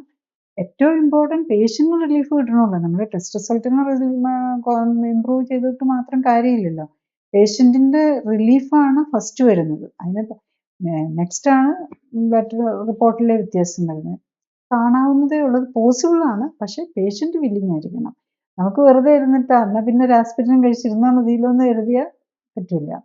ആസ്പിരിൻ നമ്മൾ ചിലരൊക്കെ ഉണ്ട് 10, 15, 20 ഗുളികകളായിരിക്കും ഡെയിലി കഴിച്ചുകൊണ്ടിരിക്കുന്നത്. എല്ലാ മരുന്നും മാറ്റാനും പറ്റും. അതായത് നമ്മൾ ടൈപ്പ് 2 ഡയബറ്റിക് പേഷ്യൻസ് മിക്കവാറും ഇവരൊക്കെ ഒന്നെങ്കിൽ ഡയബറ്റീസ് ആയിരിക്കും, ഹൈപ്പർ ടെൻഷൻ പേഷ്യൻസ് ആയിരിക്കും. അപ്പോൾ ഡയബറ്റീസ് ഒക്കെ മാറുന്നത് നമുക്ക് വിതിൻ 24 hours കാണാം, ഡയബറ്റീസിൻ്റെ ഷുഗർ ലെവൽ താഴ്ന്നു വരുന്നത്. ഡയബറ്റീസിൻ്റെ മരുന്നുകളെല്ലാം നിർത്തിക്കൊണ്ടാണ് നമ്മൾ clinically supported lifestyle correction കൊടുക്കുന്നത്. അതിൽ നമ്മൾ ഏറ്റവും ഇമ്പോർട്ടൻസ് കൊടുക്കുന്നത് തന്നെ മരുന്നുകൾ കഴിയുന്നതും ഫാസ്റ്റായിട്ട് നിർത്തിക്കൊണ്ടുവരിക എന്നുള്ളതാണ്. കാരണം ഈ ആസ്പിരിനും ക്ലോപ്പിഡോഗറിലും ഇങ്ങനെ ഈ വയറിനെ അസ്വസ്ഥമാക്കുന്ന മരുന്നുകളെല്ലാം കൂടെ കഴിക്കുമ്പം ആൾക്കാർക്ക് ഫുഡ് കൺട്രോൾ ചെയ്യാനൊന്നും പറ്റില്ല. അപ്പം നോക്കിക്കൊണ്ട്, അതായത് വെറുതെ നിർത്താനും പറ്റില്ലല്ലോ. സ്റ്റെന്റ് ഇട്ട് പോയെങ്കിൽ 1 year മരുന്ന് കഴിക്കാതെ പറ്റില്ല. സ്റ്റെന്റ് ഇടാത്ത അല്ലെങ്കിൽ എന്താ ഈ പേസ് മേക്കറൊക്കെ വെച്ച് കഴിഞ്ഞാൽ ബ്ലഡ് തിന്നേഴ്സ് മാറ്റാൻ പറ്റില്ല. അതില്ലാത്തവർക്ക് നമുക്ക് വിതിൻ മന്ത് എല്ലാ മരുന്നുകളും തന്നെ വളരെ ആർക്കും തന്നെ കാണാറില്ല, മിക്കവാറും എല്ലാ മരുന്നുകളും ഈ അതിനെ മന്ത് മാറ്റാവുന്നതേ ഉള്ളൂ, ഇൻക്ലൂഡിങ് പ്രഷർ, ഷുഗർ, കൊളസ്ട്രോൾ എല്ലാത്തിൻ്റെയും. അത് അതിൻ്റെ റിസൾട്ട് നമുക്ക് ബ്ലഡിൽ കാണുകയും ചെയ്യും. നമുക്ക് ബ്ലൈൻഡായിട്ട് ഒന്നും ചെയ്യേണ്ട കാര്യമില്ല. എവറിത്തിങ് റെക്കോർഡിക്കലായിട്ട് നമ്മൾ സിസ്റ്റമാറ്റിക് അല്ല. മോഡേൺ മെഡിസിനിൽ അങ്ങനെയാണല്ലോ, എവിഡൻസ് ബേസ്ഡ് ആയിരിക്കണം, എന്ത് കാര്യം ചെയ്യുന്നത് എവിഡൻസ് ബേസ്ഡ് ആയിരിക്കണം. അപ്പോൾ അത് എവിഡൻസ് ബേസ്ഡ് ആയിട്ട് തന്നെ ടെസ്റ്റുകൾ നോക്കി നമുക്കിതൊക്കെ ചെയ്യാവുന്നതേ ഉള്ളൂ. അത് പോസിബിളാണ്. അപ്പം നമ്മൾ ഇങ്ങനെ ഈ ബ്ലീഡിങ് ക്ലോട്ട് ഉണ്ടാകാതിരിക്കാൻ വേണ്ടിയിട്ട് ബ്ലീഡിങ്ങിൻ്റെ റിസ്ക് ഇസ് മച്ച് ഹയർ. നമ്മൾ ഇന്നത്തെ ലൈഫ് സ്റ്റൈലിൽ നമ്മൾ വണ്ടി ഓടിക്കാതെ വണ്ടിയെ കയറാതെയൊക്കെ ആർക്കെങ്കിലും ഇരിക്കാൻ പറ്റുമോ? പിന്നെ വേണ്ട, വണ്ടിയിലൊന്നും വേണ്ട, ഒന്ന് തെന്നി വീണാൽ മതി. നമുക്ക് റിസ്ക് ഉണ്ട് ഈ ബ്ലഡ് തിന്നേഴ്സൊക്കെ ഉപയോഗിക്കുമ്പോൾ. റിസ്ക് മനസ്സിലാക്കി അവനോൻ ഡിസൈഡ് ചെയ്യുക, അവനോൻ എന്ത് വേണമെന്നുള്ളത് കാര്യങ്ങൾ മനസ്സിലാക്കി എടുക്കാനും സൈഡ് ഇഫക്ട്സ് സ്വയം മനസ്സിലാക്കുക അവനോൻ കഴിക്കുന്ന മരുന്നുകളുടെ. ഈ സ്റ്റെന്റിന്റെ കാര്യം പറയുമ്പോൾ ഇങ്ങനെ പറഞ്ഞു കേട്ടിട്ടുണ്ട്, അത് ഒരു ആളുടെ കേസിൽ അയാളുടെ ഹാർട്ടിൽ 10, 25, 30 തവണയായിട്ട് 10-70 സ്റ്റെന്റുകൾ ഇട്ടു എന്ന്. അപ്പം അങ്ങനെ സ്റ്റെന്റുകൾ ഇടുമ്പോൾ ആ സ്റ്റെന്റുകളിൽ തന്നെ ബ്ലോക്ക് വന്നിട്ടുണ്ട്, അങ്ങനെയൊക്കെ ഉള്ള ഇഷ്ടംപോലെ കാര്യങ്ങൾ ഈ പറഞ്ഞ ആളുടെ ഇതിൽ വന്നു. ഈ സ്റ്റെന്റ് ഇടൽ ശരിക്കും പറഞ്ഞാൽ ഒരു പേഷ്യൻറ്റിനെ സംബന്ധിച്ചിടത്തോളം അവരുടെ ജീവിതശൈലി മാറ്റുന്നതിലും എളുപ്പമുള്ള കാര്യമായിട്ടാണോ ഇങ്ങനെ സ്റ്റെന്റ് ഇടാനുള്ള പ്രവണത വരുന്നത്? അല്ലെങ്കിൽ ആ പേഷ്യൻറ്റിൻ്റെ വിചാരം ഇത് മാത്രമോ മാർഗമുള്ളൂ എന്ന് ചിന്തിച്ചുകൊണ്ടാണോ? 70 സ്റ്റെന്റൊന്നും ഇടാൻ പറ്റില്ല. നമുക്കറിയാം രക്തക്കുഴൽ ഹാർട്ടാകെ ഇത്രയല്ലേ ഉള്ളൂ, അതിൻ്റെ പുറത്തൂടെ ഒരു 2 രക്തക്കുഴൽ, ലെഫ്റ്റ് ആർട്ടറി, റൈറ്റ് ആർട്ടറി, പിന്നെ അതിൻ്റെ ഒരു മെയിൻ ബ്രാഞ്ചും പോകുന്നുണ്ട്, ഇത്രയേ ഉള്ളൂ. അപ്പൊ അതിൽ നമുക്ക് മാക്സിമം ഒരു 6 or 7 അറിയില്ല. എന്താന്ന് വെച്ചാൽ ഇത് അമേരിക്കൻ കാർഡിയോളജിയിൽ പറഞ്ഞേക്കുന്ന ഒരു 70 നടക്കില്ല. റിപ്പോർട്ടിലാണ്. ഇന്ത്യയിൽ എവിടെയോ കണ്ടു 7ാമത്തെ സ്റ്റെന്റ് ഇട്ടു, ഏതോ ഒരു ഡൽഹിയിലുള്ള ഒരു ആശുപത്രിയിൽ 6 സ്റ്റെന്റ് ഉള്ള ആൾക്ക് 7ാമത്തെ സ്റ്റെന്റ് ഇട്ടു എന്നുള്ളത് വലിയൊരു അവരുടെ ഹോസ്പിറ്റലിന്റെ വെബ്സൈറ്റ് വലിയൊരു ഇതായിട്ട് പബ്ലിഷ് ചെയ്തു. നമുക്ക് ഈ സ്റ്റെന്റിന് ഓൾമോസ്റ്റ് 1 to 2 സെന്റിമീറ്റേഴ്സ് ലെങ്ത് ഉണ്ട്. ഈ സ്റ്റെന്റ് ഇടണമെങ്കിൽ അത് വലിയ രക്തക്കൊഴലുകളായിരിക്കണം, അല്ലാതെ കുഞ്ഞു കുഞ്ഞു രക്തക്കൊഴലുകളിൽ കൊണ്ട് സ്റ്റെന്റ് ഇടാൻ പറ്റില്ല. മേജർ രക്തക്കൊഴലിനും ബ്ലോക്ക് വരുമ്പോഴാണ് ഇടാവുന്നത്. അപ്പം അത്രയും സ്റ്റീല് നമ്മളുടെ ഉള്ളിനകത്ത് കയറുക എന്ന് ഓർക്കണം. വൺസ് ഒരിടത്ത് ഇട്ടോടത്ത് പിന്നെ ഇടാൻ പറ്റൂല. ഇത് 28 കത്തീഡ്രലൈസേഷൻസിന്ന് 10 വർഷത്തിനുള്ളിൽ 67ാമത്തെ സ്റ്റെന്റ് ഇട്ടു. അത് ഇട്ടിട്ടുണ്ടാവില്ല. അത് നമുക്ക് സ്റ്റെന്റ് ഇട്ടിട്ടുണ്ടെങ്കിൽ പക്ഷെ അതാണ് അത് അബ്സോർബ് ചെയ്ത്, ഇനിയിപ്പോ അബ്സോർബിൾ സ്റ്റെന്റ് വല്ലതും ഇട്ടിട്ടുണ്ടോ എന്ന് എനിക്കറിയില്ല. അബ്സോർബിൾ സ്റ്റെന്റ് ആണെങ്കിൽ നിന്നുപോയി. അത് ഒരു കാലത്ത് അബ്സോർബിൾ സ്റ്റെന്റ് വന്നു. അത് കൂടുതൽ കോംപ്ലിക്കേഷനാണ്. കാരണം അത് ഇട്ട് കഴിഞ്ഞാൽ ആ രക്തക്കൊഴല് തന്നെ ചുരുങ്ങി ഭയങ്കര സൈഡ് ഇഫക്ട്സ് വരുന്നതുകൊണ്ട് അത് മാർക്കറ്റിൽ നിന്ന് വിത്ഡ്രോ ചെയ്യേണ്ട വന്നു. ഇനി ആ കാലത്ത് വല്ലതും ഇട്ടിട്ടുണ്ടായിരുന്നല്ലാതെ അങ്ങനെ ഇട്ടിട്ട് ആരെങ്കിലും പറഞ്ഞു കഴിഞ്ഞാൽ അത് വിശ്വസിക്കണ്ട. അത്രയും ഒരു 10, 70, 24 സ്റ്റെന്റ് ഒന്നും നമ്മുടെ ഹാർട്ടിന്റെ രക്തക്കൊഴലിൽ ഇടാൻ മാത്രമുള്ള ലെങ്ത് നമ്മുടെ ഹാർട്ടിന്റെ കൊറോണറി ആർട്ടറിക്കില്ല. അതുകൊണ്ടാണ് ഞാൻ പറയുന്നത്. അതുകൊണ്ടാണ് ഇനി എന്തെങ്കിലും ഉണ്ടോയെന്ന് ഞാൻ ചെക്ക് ചെയ്യണം കേട്ടോ. ഞാൻ എൻ്റെ അറിവിൽപ്പെട്ടിടത്തോളം ഞാൻ 7 എണ്ണം 7ാമത്തെ ഇട്ടെന്നുള്ള ഇത് ഒരു വലിയ ന്യൂസായിട്ട് അവരുടെ ഹോസ്പിറ്റലിനെ പ്രൊജക്റ്റ് ചെയ്തിട്ടിരുന്ന കണ്ടിരുന്നു. അത് മാത്രമേ എനിക്കറിയുള്ളൂ. പക്ഷെ ലോജിക്കലി ചിന്തിച്ച് കഴിയുമ്പം ഇത്രയധികം ഒന്നും ഇടാൻ പറ്റൂല. മേ ബി കാരണം ചില പൊസിഷനിലൊന്നും ഇടാൻ പറ്റൂല. ബ്രാഞ്ചിങ് അങ്ങനെ വരുമ്പോഴൊക്കെയാണ് ബൈപ്പാസ് വേണമെന്നൊക്കെ പറയുന്നത്. പിന്നെ ഈ ചില രക്തക്കൊഴലുകളൊക്കെ കാൽസിഫൈഡ് ആയിരിക്കും, അതായത് ഇങ്ങനെ സ്റ്റിഫായി പോയിട്ടുണ്ടാവും. അതിനകത്തേക്ക് ഇത് കയറ്റാൻ പറ്റൂല. അതായത് ഇനി സ്റ്റെന്റ് ഇടാൻ പറ്റൂല. പിന്നെ എന്തോ ഇപ്പം പുതിയ ഇങ്ങനെ ഇങ്ങനെ കാൽസിഫൈഡ് പ്ലാക്ക് ഒക്കെ ഉണ്ടെങ്കിൽ കാൽസ്യത്തിനെ പൊടിച്ച് കളഞ്ഞ് ഇങ്ങനെ റൊട്ടാറ്റർ വെച്ച് അവിടെ ഒരു സാധനം വെച്ച് ചെയ്തിട്ട് പിന്നെ ഇടുന്ന പരിപാടി, അതൊക്കെയാണ് ഈ ഫേസ്ഡ് സ്റ്റെന്റ് എന്നൊക്കെ പറഞ്ഞ് ചെയ്യുന്നതെന്നാണ് എനിക്ക് തോന്നുന്നത്. അപ്പം അങ്ങനത്തെ കുറച്ച് കാര്യങ്ങൾ ഇവിടെ വരുന്നുണ്ട്. അപ്പം ബേസിക്കലി അത്രയും പറ്റൂല. പക്ഷെ ഇപ്പോഴത്തെ ഒരു പുതിയ ട്രെൻഡ് ഞാൻ കണ്ടത് എന്താണെന്ന് ചോദിച്ചു കഴിഞ്ഞാൽ, ഒരു പേഷ്യൻ്റ് നമ്മൾ ഇവിടെയൊക്കെ ആണെങ്കിൽ പണ്ടൊക്കെയാണ് 1 സ്റ്റെന്റ് അല്ലെ 2 സ്റ്റെന്റ് ആയിരുന്നു. ഇപ്പം അത് ആദ്യത്തെ പ്രാവശ്യം തന്നെ ഇടുന്നത് 3, 4 ഇടുന്ന ഒരു ഇതിലേക്ക് വരുന്നുണ്ട്. 3, 4 ഇട്ട് കഴിഞ്ഞ് കഴിഞ്ഞാൽ പിന്നെ അവിടെ പിന്നെ അധികം സ്ഥലമൊന്നും ഉണ്ടാവില്ല അടുത്ത സ്റ്റെന്റ് ഇടാനായിട്ട്. ബേസിക്കലി ഇനിയിപ്പോൾ 10, 12 ഒക്കെ വരെ എത്തിച്ചിടാൻ പറ്റുമെന്ന് എനിക്കറിയില്ല. അപ്പം ലാസ്റ്റ് ഞാൻ കണ്ടത് ഒരു ദുബായ് ഏതോ ഗൾഫ് കൺട്രീസിൽ നിന്നുള്ള ഒരു പേഷ്യൻ്റ്, അദ്ദേഹത്തിന് അവിടെ വെച്ച് അറ്റാക്ക് പോലെ വന്നതാണ്. 5 സ്റ്റെന്റ്, അത് ഞാൻ ആദ്യമായിട്ട് കാണുന്നതാണ് 5 സ്റ്റെന്റ് ഒന്നിച്ചിട്ടിരിക്കുന്നത്. അത് 40% ഒക്കെയുള്ള ബ്ലോക്കിന് വരും. സാധാരണ നമ്മൾ 80%, 90% ഒക്കെ സാധാരണ കാണാറുള്ളൂ, ഇടാറുള്ളത്. പക്ഷേ ഇത് എല്ലാ സ്റ്റെന്റ് ബ്ലോക്കിനും ഇത് ചെയ്തിരിക്കുക. പക്ഷെ നമ്മൾ ഒരു കാര്യം ഓർക്കണം, ഈ സ്റ്റെന്റ് ഇട്ട് കഴിഞ്ഞ് കഴിഞ്ഞാൽ അതിൻ്റെ പുറത്ത് ബ്ലോക്ക് വരാം. ആ സ്റ്റെന്റ് തന്നെ ഒരു റിസൾട്ടൻ്റ് ആയിട്ടാണ് വർക്ക് ചെയ്യുന്നത്, അവിടെയും ബ്ലോക്ക് വരാം. അതുകൊണ്ട് നമ്മൾ സ്റ്റെന്റ് ഇട്ട് വെച്ചാൽ നമ്മുടെ ഹോൾ കൊറോണറി ആർട്ടറി സ്റ്റെന്റ് ചെയ്ത് വെച്ചേക്കാന്ന് കരുതിയാലൊന്നും നമ്മൾ സേഫ് ആകാൻ പോകുന്നില്ല. We are entering more deeper and deeper പ്രോബ്ലംസിലേക്ക് പോകത്തേ ഉള്ളൂ. അപ്പം നമുക്ക് വേണമെങ്കിൽ നമ്മുടെ ബോഡി നമ്മൾ ഈ ഭൂമിയിൽ ജീവിക്കാനായിട്ടൊരു സ്പെഷ്യൽ ഡിസൈനിലാണ് തന്നിരിക്കുന്നത്. അതിനെ എങ്ങനെ മാനേജ് ചെയ്ത് ഏറ്റവും പെർഫെക്റ്റ് ആയിട്ട് കൊണ്ടുപോകാൻ നോക്കുക എന്നുള്ളതൊക്കെ നമ്മളുടെ ബോഡിയുടെ മാനേജറും നമ്മളാണ്. നമ്മൾ പ്രോപ്പർ അല്ലാതെ ചെയ്യുമ്പോഴാണ്, നമ്മൾ അറിഞ്ഞോ അറിയാതെയോ ഇംപ്രോപ്പറായിട്ട് ഇത് മാനേജ് ചെയ്യുമ്പോഴാണ് നമുക്ക് അസുഖം വരുന്നത്. ഹാർട്ട് ഉണ്ടെങ്കിൽ ജീവിക്കാൻ പറ്റുള്ളൂ. ഹാർട്ടിന് ഏറ്റവും ഇമ്പോർട്ടൻസ് എന്താ? ഹാർട്ട് വേണം പമ്പ് ചെയ്ത് എല്ലാവർക്കും വേണ്ട സപ്ലൈ കൊടുക്കേണ്ടത് ഹാർട്ടാണ്. ഓക്സിജനും വയറിൽ നിന്ന് കഴിക്കുന്ന ഭക്ഷണം ഹാർട്ടിൽ ചെന്നിട്ട് ബ്ലഡ് വെസൽ വഴി എല്ലാവർക്കും പോകണം.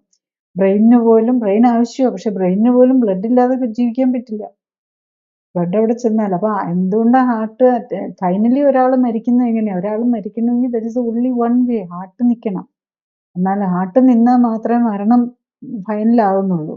ബ്രെയിൻ ഡെത്ത് വന്നെന്ന് പറഞ്ഞാലും കാര്യമില്ല. ഇപ്പം പേസ് മേക്കർ വെച്ച ആള് ഇപ്പം ബ്രെയിൻ ഡെത്ത് വന്നു, സ്ട്രോക്ക് വന്നു, ഫുൾ ബ്രെയിൻ പോയാലും ഈ പേസ് മേക്കർ അവിടെ ഇരുന്ന ഇപ്പൊ ഹാർട്ടിന്റെ ബീറ്റ് ഇത് ചെയ്യാൻ വെച്ചിരിക്കുന്നതാണല്ലോ. അപ്പൊ പേസ് മേക്കർ നിർത്തിയാൽ, അത് പേസ് മേക്കർ വെച്ച് ഒരാൾക്ക് ശരിക്കും പറഞ്ഞാൽ ഡോക്ടറിന്റെ പെർമിഷൻ വേണം. ഡോക്ടർ അതിനെ ഇനാക്ടിവേറ്റ് ചെയ്യാതെ മരണം സംഭവിക്കില്ല. അപ്പൊ അത് ഹാർട്ട് ബീറ്റ് ചെയ്തുകൊണ്ടിരിക്കും, ആർട്ടിഫിഷ്യലി ബീറ്റ് ചെയ്തുകൊണ്ടിരിക്കും. അപ്പം പലപ്പോഴും ഈ പേസ് മേക്കർ വയ്ക്കുന്നവരുടെ പ്രോബ്ലം എന്താ? അത് ഈ വയേഴ്സ് ഹാർട്ടിനകത്തേക്ക് കിടക്കുക. അപ്പൊ അതിൽ ക്ലോട്ട് വരാം. അപ്പോൾ അതിനാണ് വളരെ സ്ട്രോങ്ങർ ആയിട്ടുള്ള, മിക്കവാറും അതിന് ക്ലോപ്പിലെറ്റും ആസ്പിരിനും പോലെ അല്ലാത്ത ശരിക്കും ആൻറ്റികോയാലൻസ് എടുക്കും, വാർഫാറിൻ ഒക്കെ പോലെയുള്ള. അപ്പം ബ്ലഡ് ക്ലോട്ട് ചെയ്യാതിരിക്കാൻ വേണ്ടി. അല്ലെങ്കിൽ അവർക്ക് ഈ ഇതിലെല്ലാം സ്റ്റെൻഡേൽ പോലെയല്ല, അതിന് കുറേ 2 ചിലരിൽ 2 ലീഡായിരിക്കും, അത് വയറ് ഹാർട്ടിലേക്ക് കിടക്കുക. അപ്പോൾ അതിലൊക്കെ ക്ലോട്ട് വരാം. അപ്പോൾ അത് നേരെ ബ്രെയിനിലേക്ക് പോവാം. അപ്പം സ്ട്രോക്ക് വരാം. സ്ട്രോക്ക് വന്ന് ബ്രെയിൻ ഫങ്ഷനെ പോയി ആള് കോൺഷ്യസ് ആയി പോയാൽ പോലും ഈ പേസ് മേക്കർ വെച്ച ആൾക്ക് മരണം സംഭവിക്കണമെന്നുണ്ടെങ്കിൽ അതിന് സ്പെഷ്യൽ സാങ്ഷനൊക്കെ എടുത്ത് റിലേറ്റീവ്സിൻ്റെ ഒക്കെ എടുത്തിട്ട് ഡോക്ടർക്കും അത് മാറ്റാൻ പറ്റുള്ളൂ. ഇത് ഡിസ്കണക്ട് ചെയ്യണം. അപ്പം ഇതൊന്നും നമ്മൾ ഇച്ചിരി ബ്ലഡ് കൗണ്ട് പൾസ് റേറ്റ് കുറഞ്ഞു എന്നും പറഞ്ഞ് പലപ്പോഴും പല പേഷ്യൻസും ഞാൻ ഈ ഇത് കാണാറുള്ളതുകൊണ്ട് പറയുക, പല പേഷ്യൻസും ഹാർട്ട് ബീറ്റ് കുറവാണ്, അതുകൊണ്ട് പേസ് മേക്കർ വെച്ചെന്നും പറഞ്ഞ് വരാറുണ്ട്. അപ്പോൾ അതിനകത്ത് നോക്കുമ്പോൾ എന്താ, പ്രിസ്ക്രിപ്ഷനിൽ തന്നെ ഹാർട്ട് ബീറ്റ് കുറയ്ക്കാനുള്ള മരുന്നുണ്ടാവും. ബീറ്റാ ബ്ലോക്കേഴ്സ് ഒക്കെ എടുത്തിട്ടാണ് പറയുന്നത് ഹാർട്ട് ബീറ്റ് കുറവാണെന്ന്. ബീറ്റാ ബ്ലോക്കേഴ്സും എടുത്തിട്ട് ഹാർട്ട് ബീറ്റ് കുറവാണെന്നും പറഞ്ഞ് പോയി പേസ് മേക്കർ വയ്ക്കുക എന്ന് പറഞ്ഞാൽ, എനിക്ക് പലപ്പോഴും പല കാര്യങ്ങൾ കാണുമ്പോൾ നമുക്ക് മനസ്സിലാകാതെ വരും, ഇതെന്താ ഇങ്ങനെ എന്ന് പലപ്പോഴും ചിന്തിച്ചു പോകേണ്ട വരാറുണ്ട് പേഷ്യൻസിൻ്റെ മെഡിക്കൽ റിപ്പോർട്ട്സ് കാണുമ്പോൾ എന്നുള്ളതാണ്. ഈ ആസ്പിരിൻ കഴിക്കണം എന്ന് പറയുന്നവർ അല്ലെങ്കിൽ കഴിച്ചുകൊണ്ടിരിക്കുന്നവർ സാധാരണ വേറെ പല മരുന്നുകളും കഴിക്കുന്നുണ്ടാവും. അപ്പം ഈ ആസ്പിരിൻ കഴിക്കുമ്പോൾ അതേ സമയത്ത് തന്നെ വേറെ ചില മരുന്നുകൾ കഴിക്കരുതെന്നും പറയാറുണ്ട്. അത് എത്രമാത്രം ശരിയാണ്? ആസ്പിരിൻ കഴിക്കുമ്പം ആസ്പിരിൻ്റെ ഏറ്റവും കൂടുതൽ ഇൻട്രാക്ട് ചെയ്യുന്നത് ആസ്പിരിനെ പോലെ വർക്ക് ചെയ്യുന്ന ഈ ക്ലോപ്പിലെറ്റ് ഒക്കെ പോലെയുള്ള. പക്ഷെ ഈ സ്റ്റെൻറ്റൊക്കെ ഇട്ട് കഴിഞ്ഞാൽ ആസ്പിരിനെ പോലെ വർക്ക് ചെയ്യുന്ന ക്ലോപ്പിലെറ്റ്, അതായത് രണ്ടും പ്ലേറ്റ്ലെറ്റ് ആൻറ്റി പ്ലേറ്റ്ലെറ്റ് മെഡിസിനാണ്. അതെടുക്കാതെ പറ്റില്ല. അപ്പം അങ്ങനെയാണ് അത് കൊടുക്കുന്നത്. പക്ഷെ അതെടുക്കുമ്പോൾ എന്താ പറ്റുന്നത്, ബ്ലീഡിങ് സാധ്യത കൂടും. അത് നമ്മൾ ആക്സിഡൻ്റ് ഒന്നും വന്നില്ലെങ്കിലും ഏറ്റവും കൂടുതൽ വരാവുന്ന ഗ്യാസ്ട്രോ ഇൻറ്റെസ്റ്റിനൽ ബ്ലീഡിംഗ് ആണ്. ആസ്പിരിൻ എടുക്കുന്ന കൂടെ നമ്മൾ പ്രോട്ടോൺ പമ്പ് ഇൻഹിബിറ്റേഴ്സ് എടുക്കും. ശരിക്കും പറഞ്ഞു കഴിഞ്ഞാൽ അതേ സമയത്ത് ക്ലോപ്പിലെറ്റും പ്രോട്ടോൺ പമ്പ് ഇൻഹിബിറ്ററും ഒന്നിച്ചെടുക്കാൻ പാടില്ലെന്നാണ്. അപ്പം പക്ഷെ അതൊന്നും നടക്കുകയില്ല. കാരണം എന്താണെന്ന് വെച്ചാൽ ഇപ്പം നമ്മൾ ഇൻട്രാക്ഷൻ ഒന്നും കുറേ മരുന്നെടുക്കുന്നവരുടെ സൈഡിൽ ഇൻട്രാക്ഷൻ ഒന്നും നോക്കാൻ പറ്റില്ല. കാരണം ആസ്പിരിനും ക്ലോപ്പിഡോഗ്രിലും എടുക്കുമ്പം ഒന്നിൻ്റെ കൂടെ പ്രോട്ടോൺ പമ്പ് ഇൻഹിബിറ്റർ ആകാം, മറ്റേൻ്റെ കൂടെ ആകാൻ പാടില്ല, ഇതൊക്കെ പറഞ്ഞാൽ ഒന്നും കൺഫ്യൂഷൻ ആകും. അവസാനം അതിൻ്റെ കൂടെ എന്തായാലും പ്രോട്ടോൺ പമ്പ് ഇൻഹിബിറ്റർ കൂടെ എടുക്കുന്നുണ്ടാവും. പിന്നെ സ്റ്റാറ്റിൻ ഉണ്ടാവും, പിന്നെ കുറേ അധികം മറ്റു മരുന്നുകളുണ്ടാവും, ഡയബറ്റീസിന് മരുന്നുണ്ടാവും. ഇതെല്ലാം കൂടെ നോക്കുമ്പോൾ ഇതെല്ലാം കൂടെ ഇൻട്രാക്ട് ഒക്കെ ചെയ്യും. അതിൻ്റെ എല്ലാം കോംപ്ലിക്കേഷൻ ഇന്ന് മനസ്സിലാക്കിക്കൊണ്ടാണ് നമ്മൾ ഈ മരുന്ന് കഴിയുന്നതും കുറയ്ക്കണമെന്ന് പറയുന്നത്. നമ്മൾ മരുന്ന് ഉപയോഗിക്കുക. ഇപ്പം ആസ്പിരിന് ഒരു നല്ല ഉപയോഗമുള്ള സമയം ഏതാണെന്ന് ചോദിച്ചു കഴിഞ്ഞാൽ, ഈ അറ്റാക്ക് വരുന്ന ഒരാൾക്ക് അറ്റാക്ക് വന്നാൽ ഇമ്മീഡിയറ്റ്ലി ഒരു 1 or 2 വീക്സ് അത് നമ്മൾ കൊടുക്കാറുണ്ട്. ഇപ്പം ഒരു അറ്റാക്ക് വന്ന ആൾക്ക് ക്ലോട്ട് വന്നു, അത് ഫൈബ്രിനോലൈറ്റിക്, അതായത് ക്ലോട്ട് ലൈസിങ് ചെയ്യുന്ന ഒരു ട്രീറ്റ്മെൻറ്റ് കൊടുക്കും. ഒരു ഇഞ്ചക്ഷൻ കൊടുത്ത് അറ്റാക്ക് വന്നാൽ ഇമ്മീഡിയറ്റ്ലി തന്നെ ഒരു ഇഞ്ചക്ഷൻ കൊടുത്ത് ക്ലോട്ടിന് എന്താണ് ലയിപ്പിച്ച് കളയുന്ന ഒരു ട്രീറ്റ്മെൻ്റ് ഉണ്ട്. അതായിരുന്നു ഈ സ്റ്റെൻ്റൊക്കെ വരുന്നതിൻ്റെ ഇപ്പോഴാണല്ലോ എല്ലായിടത്തും ഈ കാത്ത് ലാബും സ്റ്റെൻറ്റിങ്ങും വരുന്നത്. അതിന് മുമ്പ് ആ ഇഞ്ചക്ഷനായിരുന്നു മെയിനായിട്ട് കൊടുത്തുകൊണ്ടിരുന്നത്. അതിൻ്റെ കൂടെ നമ്മൾ ആസ്പിരിൻ അല്ലെങ്കിൽ ക്ലോപ്പിഡോഗ്രിൽ ലോഡിങ് ഡോസ് കൊടുക്കുക. അതെന്തിനാണെന്ന് ചോദിച്ചാൽ പെട്ടെന്ന് അവിടുത്തെ ക്ലോട്ടൊക്കെ അവിടെ പോയി ക്ലോട്ടൊന്നും വരാതിരുന്ന് ആ സമയത്തേക്ക് മാത്രം. അപ്പോൾ അതൊരു 2 വീക്സ് അതിൻ്റെ ആവശ്യമുള്ളൂ അങ്ങനെ എടുക്കുന്നവർക്ക്. 2 വീക്സ് നമുക്ക് ഇച്ചിരി റെസ്റ്റൊക്കെ എടുത്തിരുന്ന് കഴിഞ്ഞ് കഴിഞ്ഞാൽ വേറെ തലയൊന്നും വീഴുകയും പിടിക്കുകയും വണ്ടി ഓടിക്കാനൊന്നും വലിയ ട്രാവലൊന്നും ഇല്ലാതിരുന്ന് കഴിഞ്ഞാൽ നമുക്ക് സേഫായിട്ടിരിക്കാം. അങ്ങനെ ഒരു 2 വീക്സ് ടൈമിലൊക്കെ ഈ ബ്ലഡ് തിന്നേഴ്സൊക്കെ നമ്മൾ ഉപയോഗിക്കുന്നത് നമുക്ക് സേഫാണ്. പക്ഷെ ലൈഫ് ലോങ് ആൻഡ് ലോങ് ഇതായിട്ട് നമ്മൾ ഉപയോഗിക്കാൻ നമുക്ക് പ്രാക്ടിക്കലി നമ്മൾ റിസ്ക്കാണ്. നമുക്കെപ്പോഴും നമ്മൾ ജീവിക്കുമ്പോൾ നമുക്ക് ബ്ലീഡിങ്ങോ ആക്സിഡൻറ്റോ വീഴാനോ പിടിക്കാനോ ഒക്കെയുള്ള ചാൻസ് ഉണ്ട്. അപ്പം നമുക്കിതൊക്കെ വന്നു കഴിഞ്ഞാൽ റിസ്ക് വരും. ഈവൻ പല്ലെടുക്കണമെങ്കിൽ പോലും ഇപ്പം ഒരാൾ സ്റ്റെൻറ്റ് ഇട്ടു, അടുത്ത ആഴ്ച അയാൾക്ക് ഭയങ്കര പല്ലുവേദന വന്നു. പല്ലുവേദന വന്ന് പല്ലെടുക്കണമെന്നുണ്ടെങ്കിൽ അല്ലെങ്കിൽ പല്ലെടുത്ത് കളയേണ്ട ഒരു സിറ്റുവേഷൻ വന്നു കഴിഞ്ഞാൽ നാച്ചുറലി ഈ ആസ്പിരിനും ഇതൊക്കെ നിർത്താതെ പറ്റില്ലല്ലോ. അപ്പം മിനിമം 3 to 6 months വെയിറ്റ് ചെയ്യണം. 1 year വരെ ഉള്ളത് ഏറ്റവും ഹൈ ചാൻസ് ഈ സ്റ്റെൻറ്റിൽ കട്ട പിടിക്കാനൊക്കെയുള്ള ചാൻസ് വരുന്നത് നെക്സ്റ്റ് 3 months ആയിരിക്കും. അപ്പം വേറെന്തെങ്കിലും വേറെന്തെങ്കിലും ഒരു കാര്യത്തിന് ഒരു പ്രശ്നം വന്നു, ഈവൻ ഒരു അപ്പൻഡിസൈറ്റിസ് വന്നു, ഒരു ഓപ്പറേഷൻ ചെയ്യണമെന്ന് വെച്ച് കഴിഞ്ഞാൽ ഐദർ അത് ഇത് നിർത്തിക്കഴിഞ്ഞു കഴിഞ്ഞാൽ ഇമ്മീഡിയറ്റ്ലി മാറുകയില്ല. കാരണം ഇത് ആ പ്ലേറ്റ്ലെറ്റിന്റെ ലൈഫ് തീരുന്നോടം വരെ ഒരാഴ്ച വരെ വെയിറ്റ് ചെയ്യണം. ഇങ്ങനെയൊക്കെ ഉള്ള മെഡിക്കൽ ഡിലമാസ് വരും. അതാണ് നമ്മൾ മനസ്സിലാക്കേണ്ടത്. എന്ത് ചെയ്യും? മരുന്ന് നിർത്തിയ പ്രശ്നം, നിർത്തിയില്ലെങ്കിൽ മറ്റേ പ്രശ്നം. ബ്ലീഡിങ്, അല്ലെങ്കിൽ ഓപ്പറേഷൻ ചെയ്യാൻ പറ്റില്ല, അല്ലെങ്കിൽ പല്ലുവേദന മാറ്റാൻ പറ്റില്ല. അതാണ്.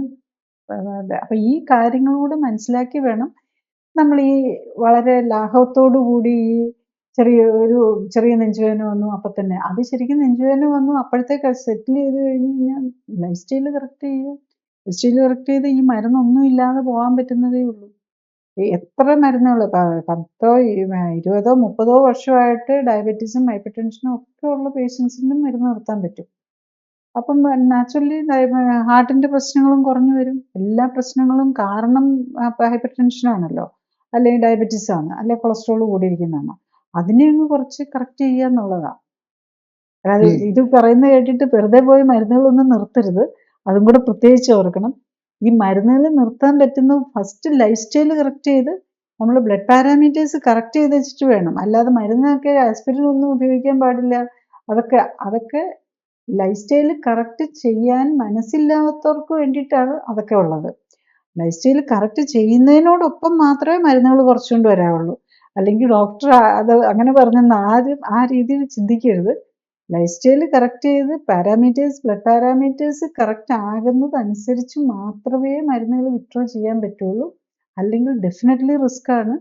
സ്റ്റെൻറ്റൊക്കെ ഇട്ടിരിക്കുന്നവർക്ക് ഡെഫിനറ്റ്ലി ആ സ്റ്റെൻറ്റിന്റെ കാലാവധി ഈവൻ ലൈഫ് സ്റ്റൈൽ കറക്റ്റ് ചെയ്താൽ പോലും അതിൻ്റെ അത് ഒന്ന് കവർ ചെയ്തുകൊണ്ട് പോകുന്നോടും വരെ അവരത് കണ്ടിന്യൂ ചെയ്ത്. അതേസമയം സ്റ്റെൻറ്റ് ഇടുന്നതിന് മുമ്പാണ്, സ്റ്റെൻറ്റ് ഇടണം നല്ല പറയുന്നതിന് മുമ്പ്, സ്റ്റെൻറ്റ് ഇടുന്നതിന് മുമ്പാണെങ്കിൽ ഡെഫിനറ്റ്ലി നമുക്ക് ഇപ്പം ആ കഴിച്ചുകൊണ്ടിരിക്കുന്ന മരുന്നിൻ്റെ ഇപ്പം ആസ്പിരിനോ ഒക്കെ ആ അറ്റാക്കിൻ്റെ ആ ടൈം പീരീഡ് കഴിഞ്ഞിട്ട് 2 weeks or 3 weeks or 4 weeks കഴിയുമ്പോഴേക്കും ബ്ലഡിൽ നമ്മൾ ആ HSCRPയും പ്രൊപ്പോണിൻ ലെവലും ഒക്കെ നോർമലായി കഴിഞ്ഞ് കഴിഞ്ഞാൽ നമുക്ക് നിർത്താൻ പറ്റും. പക്ഷെ മറ്റത് അതാണ് നമ്മൾ മനസ്സിലായത്. വെറുതെ നിർത്താമെന്നല്ല, ലൈഫ് സ്റ്റൈൽ കറക്റ്റ് ചെയ്ത് റൂട്ട് കോസ് ലൈഫ് സ്റ്റൈലാണ്. അപ്പം ആ ലൈഫ് സ്റ്റൈലിൽ പറ്റാത്ത കാര്യങ്ങളെല്ലാം കറക്റ്റ് ചെയ്താൽ എന്നിട്ട് നിർത്താമെന്നുള്ളതാണ്.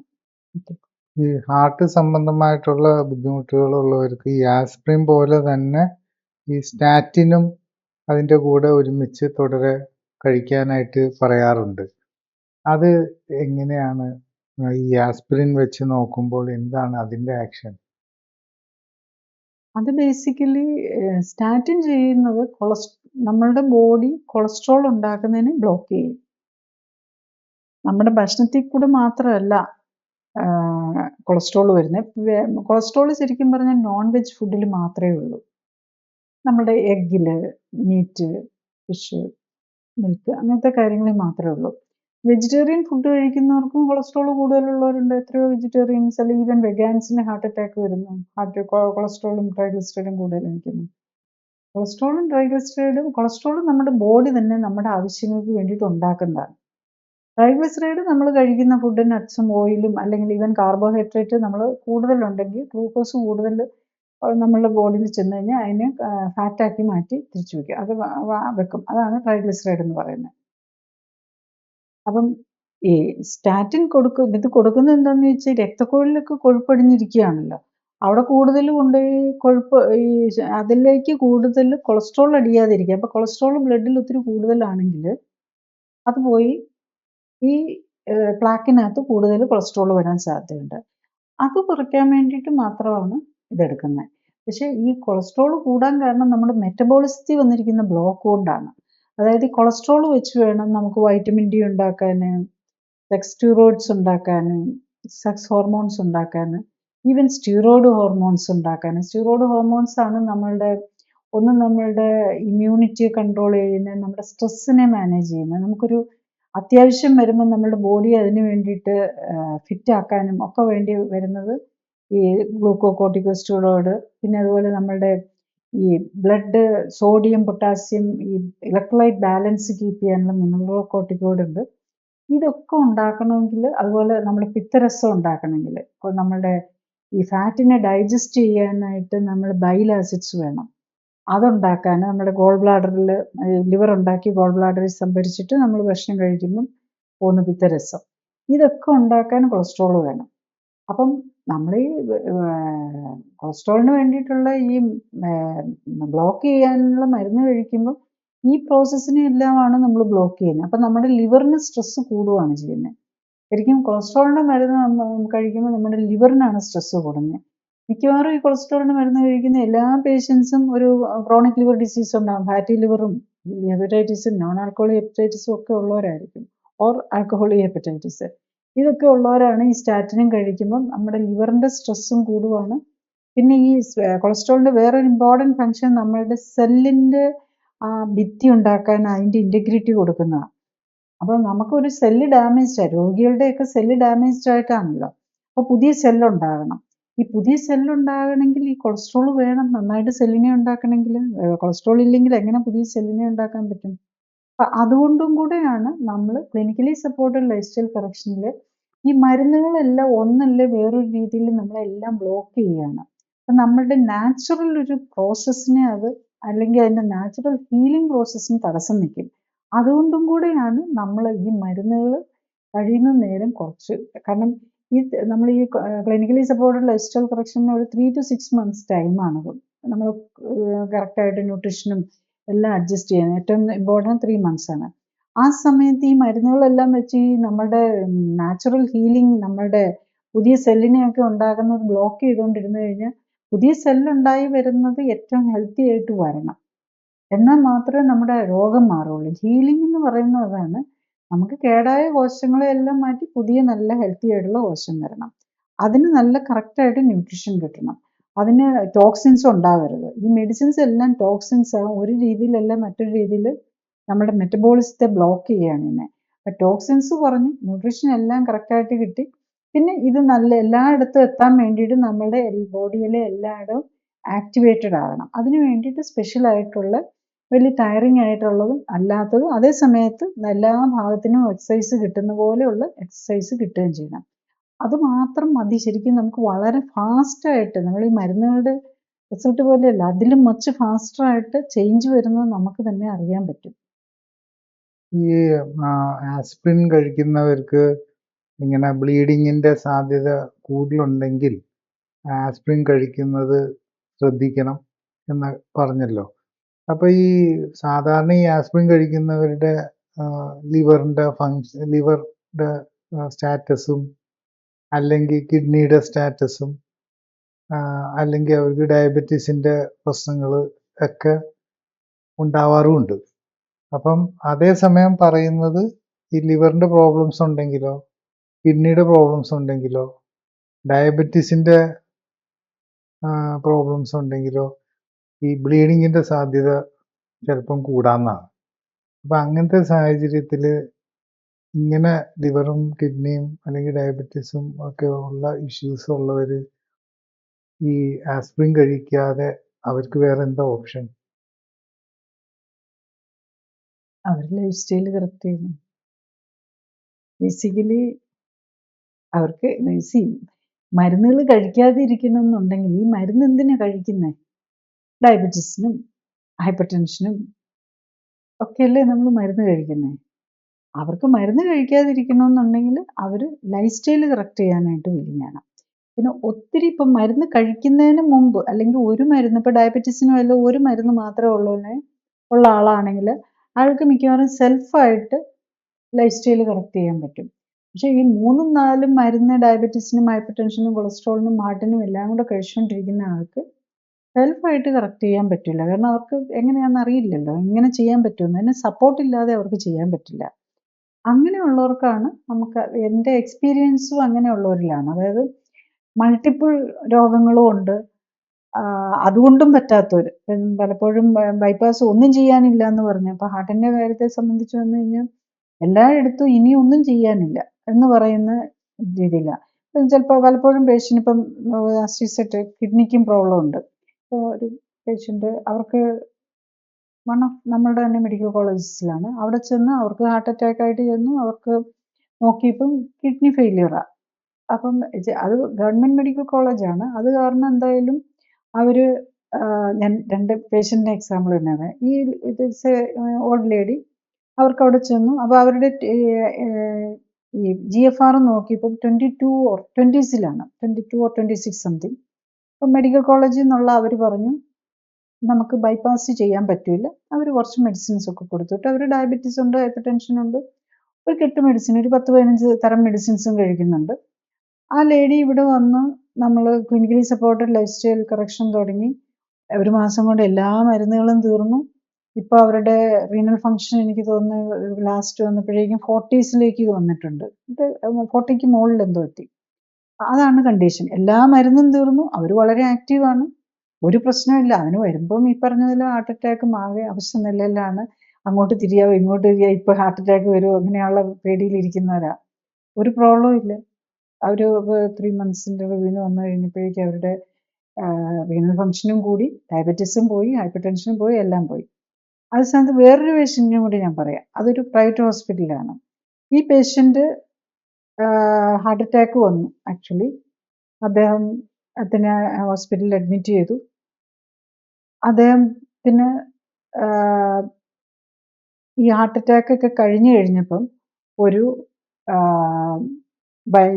മറ്റേ ആൻജിയോഗ്രാം ചെയ്യണമെന്ന് പറഞ്ഞു. മറ്റേ ലേഡിക്ക് ആൻജിയോഗ്രാം ചെയ്തില്ല.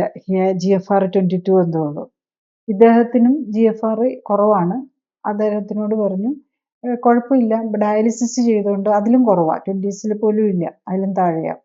ഡയാലിസിസ് ചെയ്തുകൊണ്ട് ആൻജിയോഗ്രാം ചെയ്യാം. അപ്പം അവർക്ക് കുറച്ച് ഇതുള്ളവരാണ്, അവർക്ക് കുറച്ച് നോളജ് ഉള്ളവരുടെ ബൈസ്റ്റാൻഡർ. അവർ ചോദിച്ചു, അപ്പം കിഡ്നി ഫങ്ഷൻ ഇല്ലല്ലോ ഡോക്ടറെ, അപ്പം പിന്നെ എങ്ങനെയാണ് നമ്മൾ ഇത് ചെയ്ത് കഴിഞ്ഞാൽ കിഡ്നിക്ക് ഇനിയും പ്രശ്നം വരികയല്ലേ? ഇല്ല, ബൈപ്പാസ് നമ്മൾ ഡയാലിസിസ് ചെയ്തുകൊണ്ട് ആൻജിയോഗ്രാം ചെയ്യാം. അപ്പോൾ അത് കഴിഞ്ഞിട്ട് ആൻജിയോഗ്രാം ചെയ്തു, 3 ബ്ലോക്ക് ഉണ്ട്, അവർ ബൈപ്പാസ് വേണമെന്ന് പറഞ്ഞു. ഓൾറെഡി പേഷ്യൻ്റ് ഓൺ ഡയാലിസിസ്, ഡയാലിസിസിനുള്ള പേഷ്യൻറ്റിനോട് ബൈപ്പാസ് ചെയ്യണമെന്നാണ് പറഞ്ഞിരിക്കുന്നത്.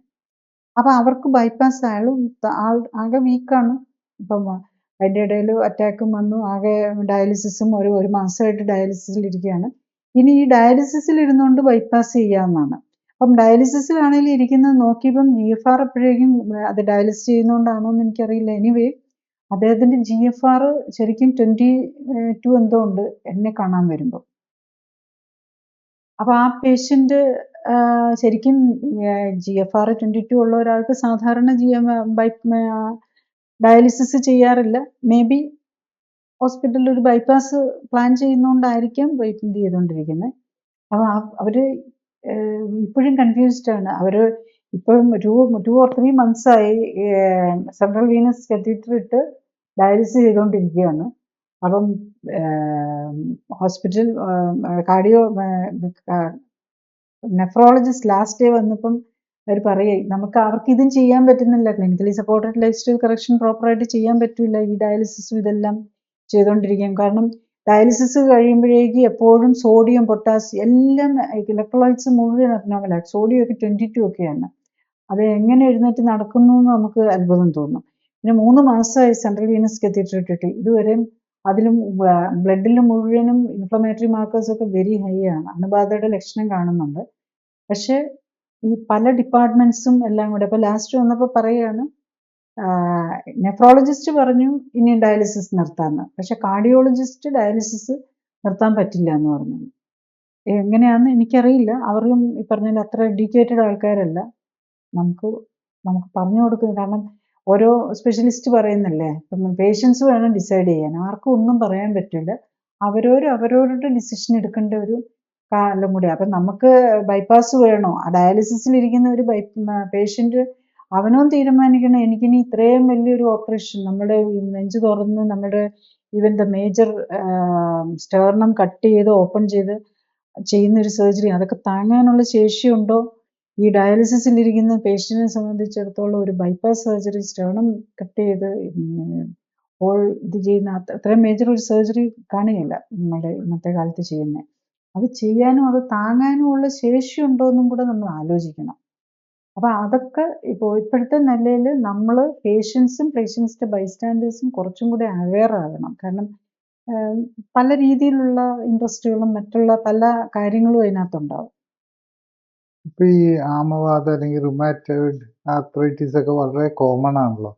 അത്രയും കോമൺ ആയിട്ടിരിക്കുമ്പോൾ അതിൻ്റെ മെഡിക്കേഷൻസും പിന്നെ ഈ പറഞ്ഞ ഇറിറ്റബിൾ ബൗൾ സിൻഡ്രോമിൻ്റെ മെഡിക്കേഷൻസും എല്ലാം തന്നെ ഈ പറയുന്ന ബ്ലീഡിങ്ങിൻ്റെ സാഹചര്യം കൂട്ടുകയും ഈ പറയുന്ന പേഷ്യൻസ് ഒക്കെ തന്നെ ആയിരിക്കും ഈ ആസ്പിരിൻ കഴിക്കുകയും ചെയ്യുന്നത്.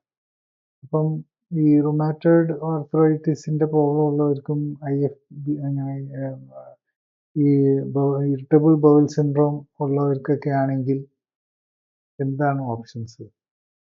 അവർക്ക് ബേസിക്കലി ഈ മരുന്നുകൾ കൂടുതൽ വരുന്നതനുസരിച്ച് ഗ്യാസ്ട്രിക് ഇറിറ്റേഷൻസ് കൂടി വരികയായിരിക്കും ചെയ്യുന്നത്.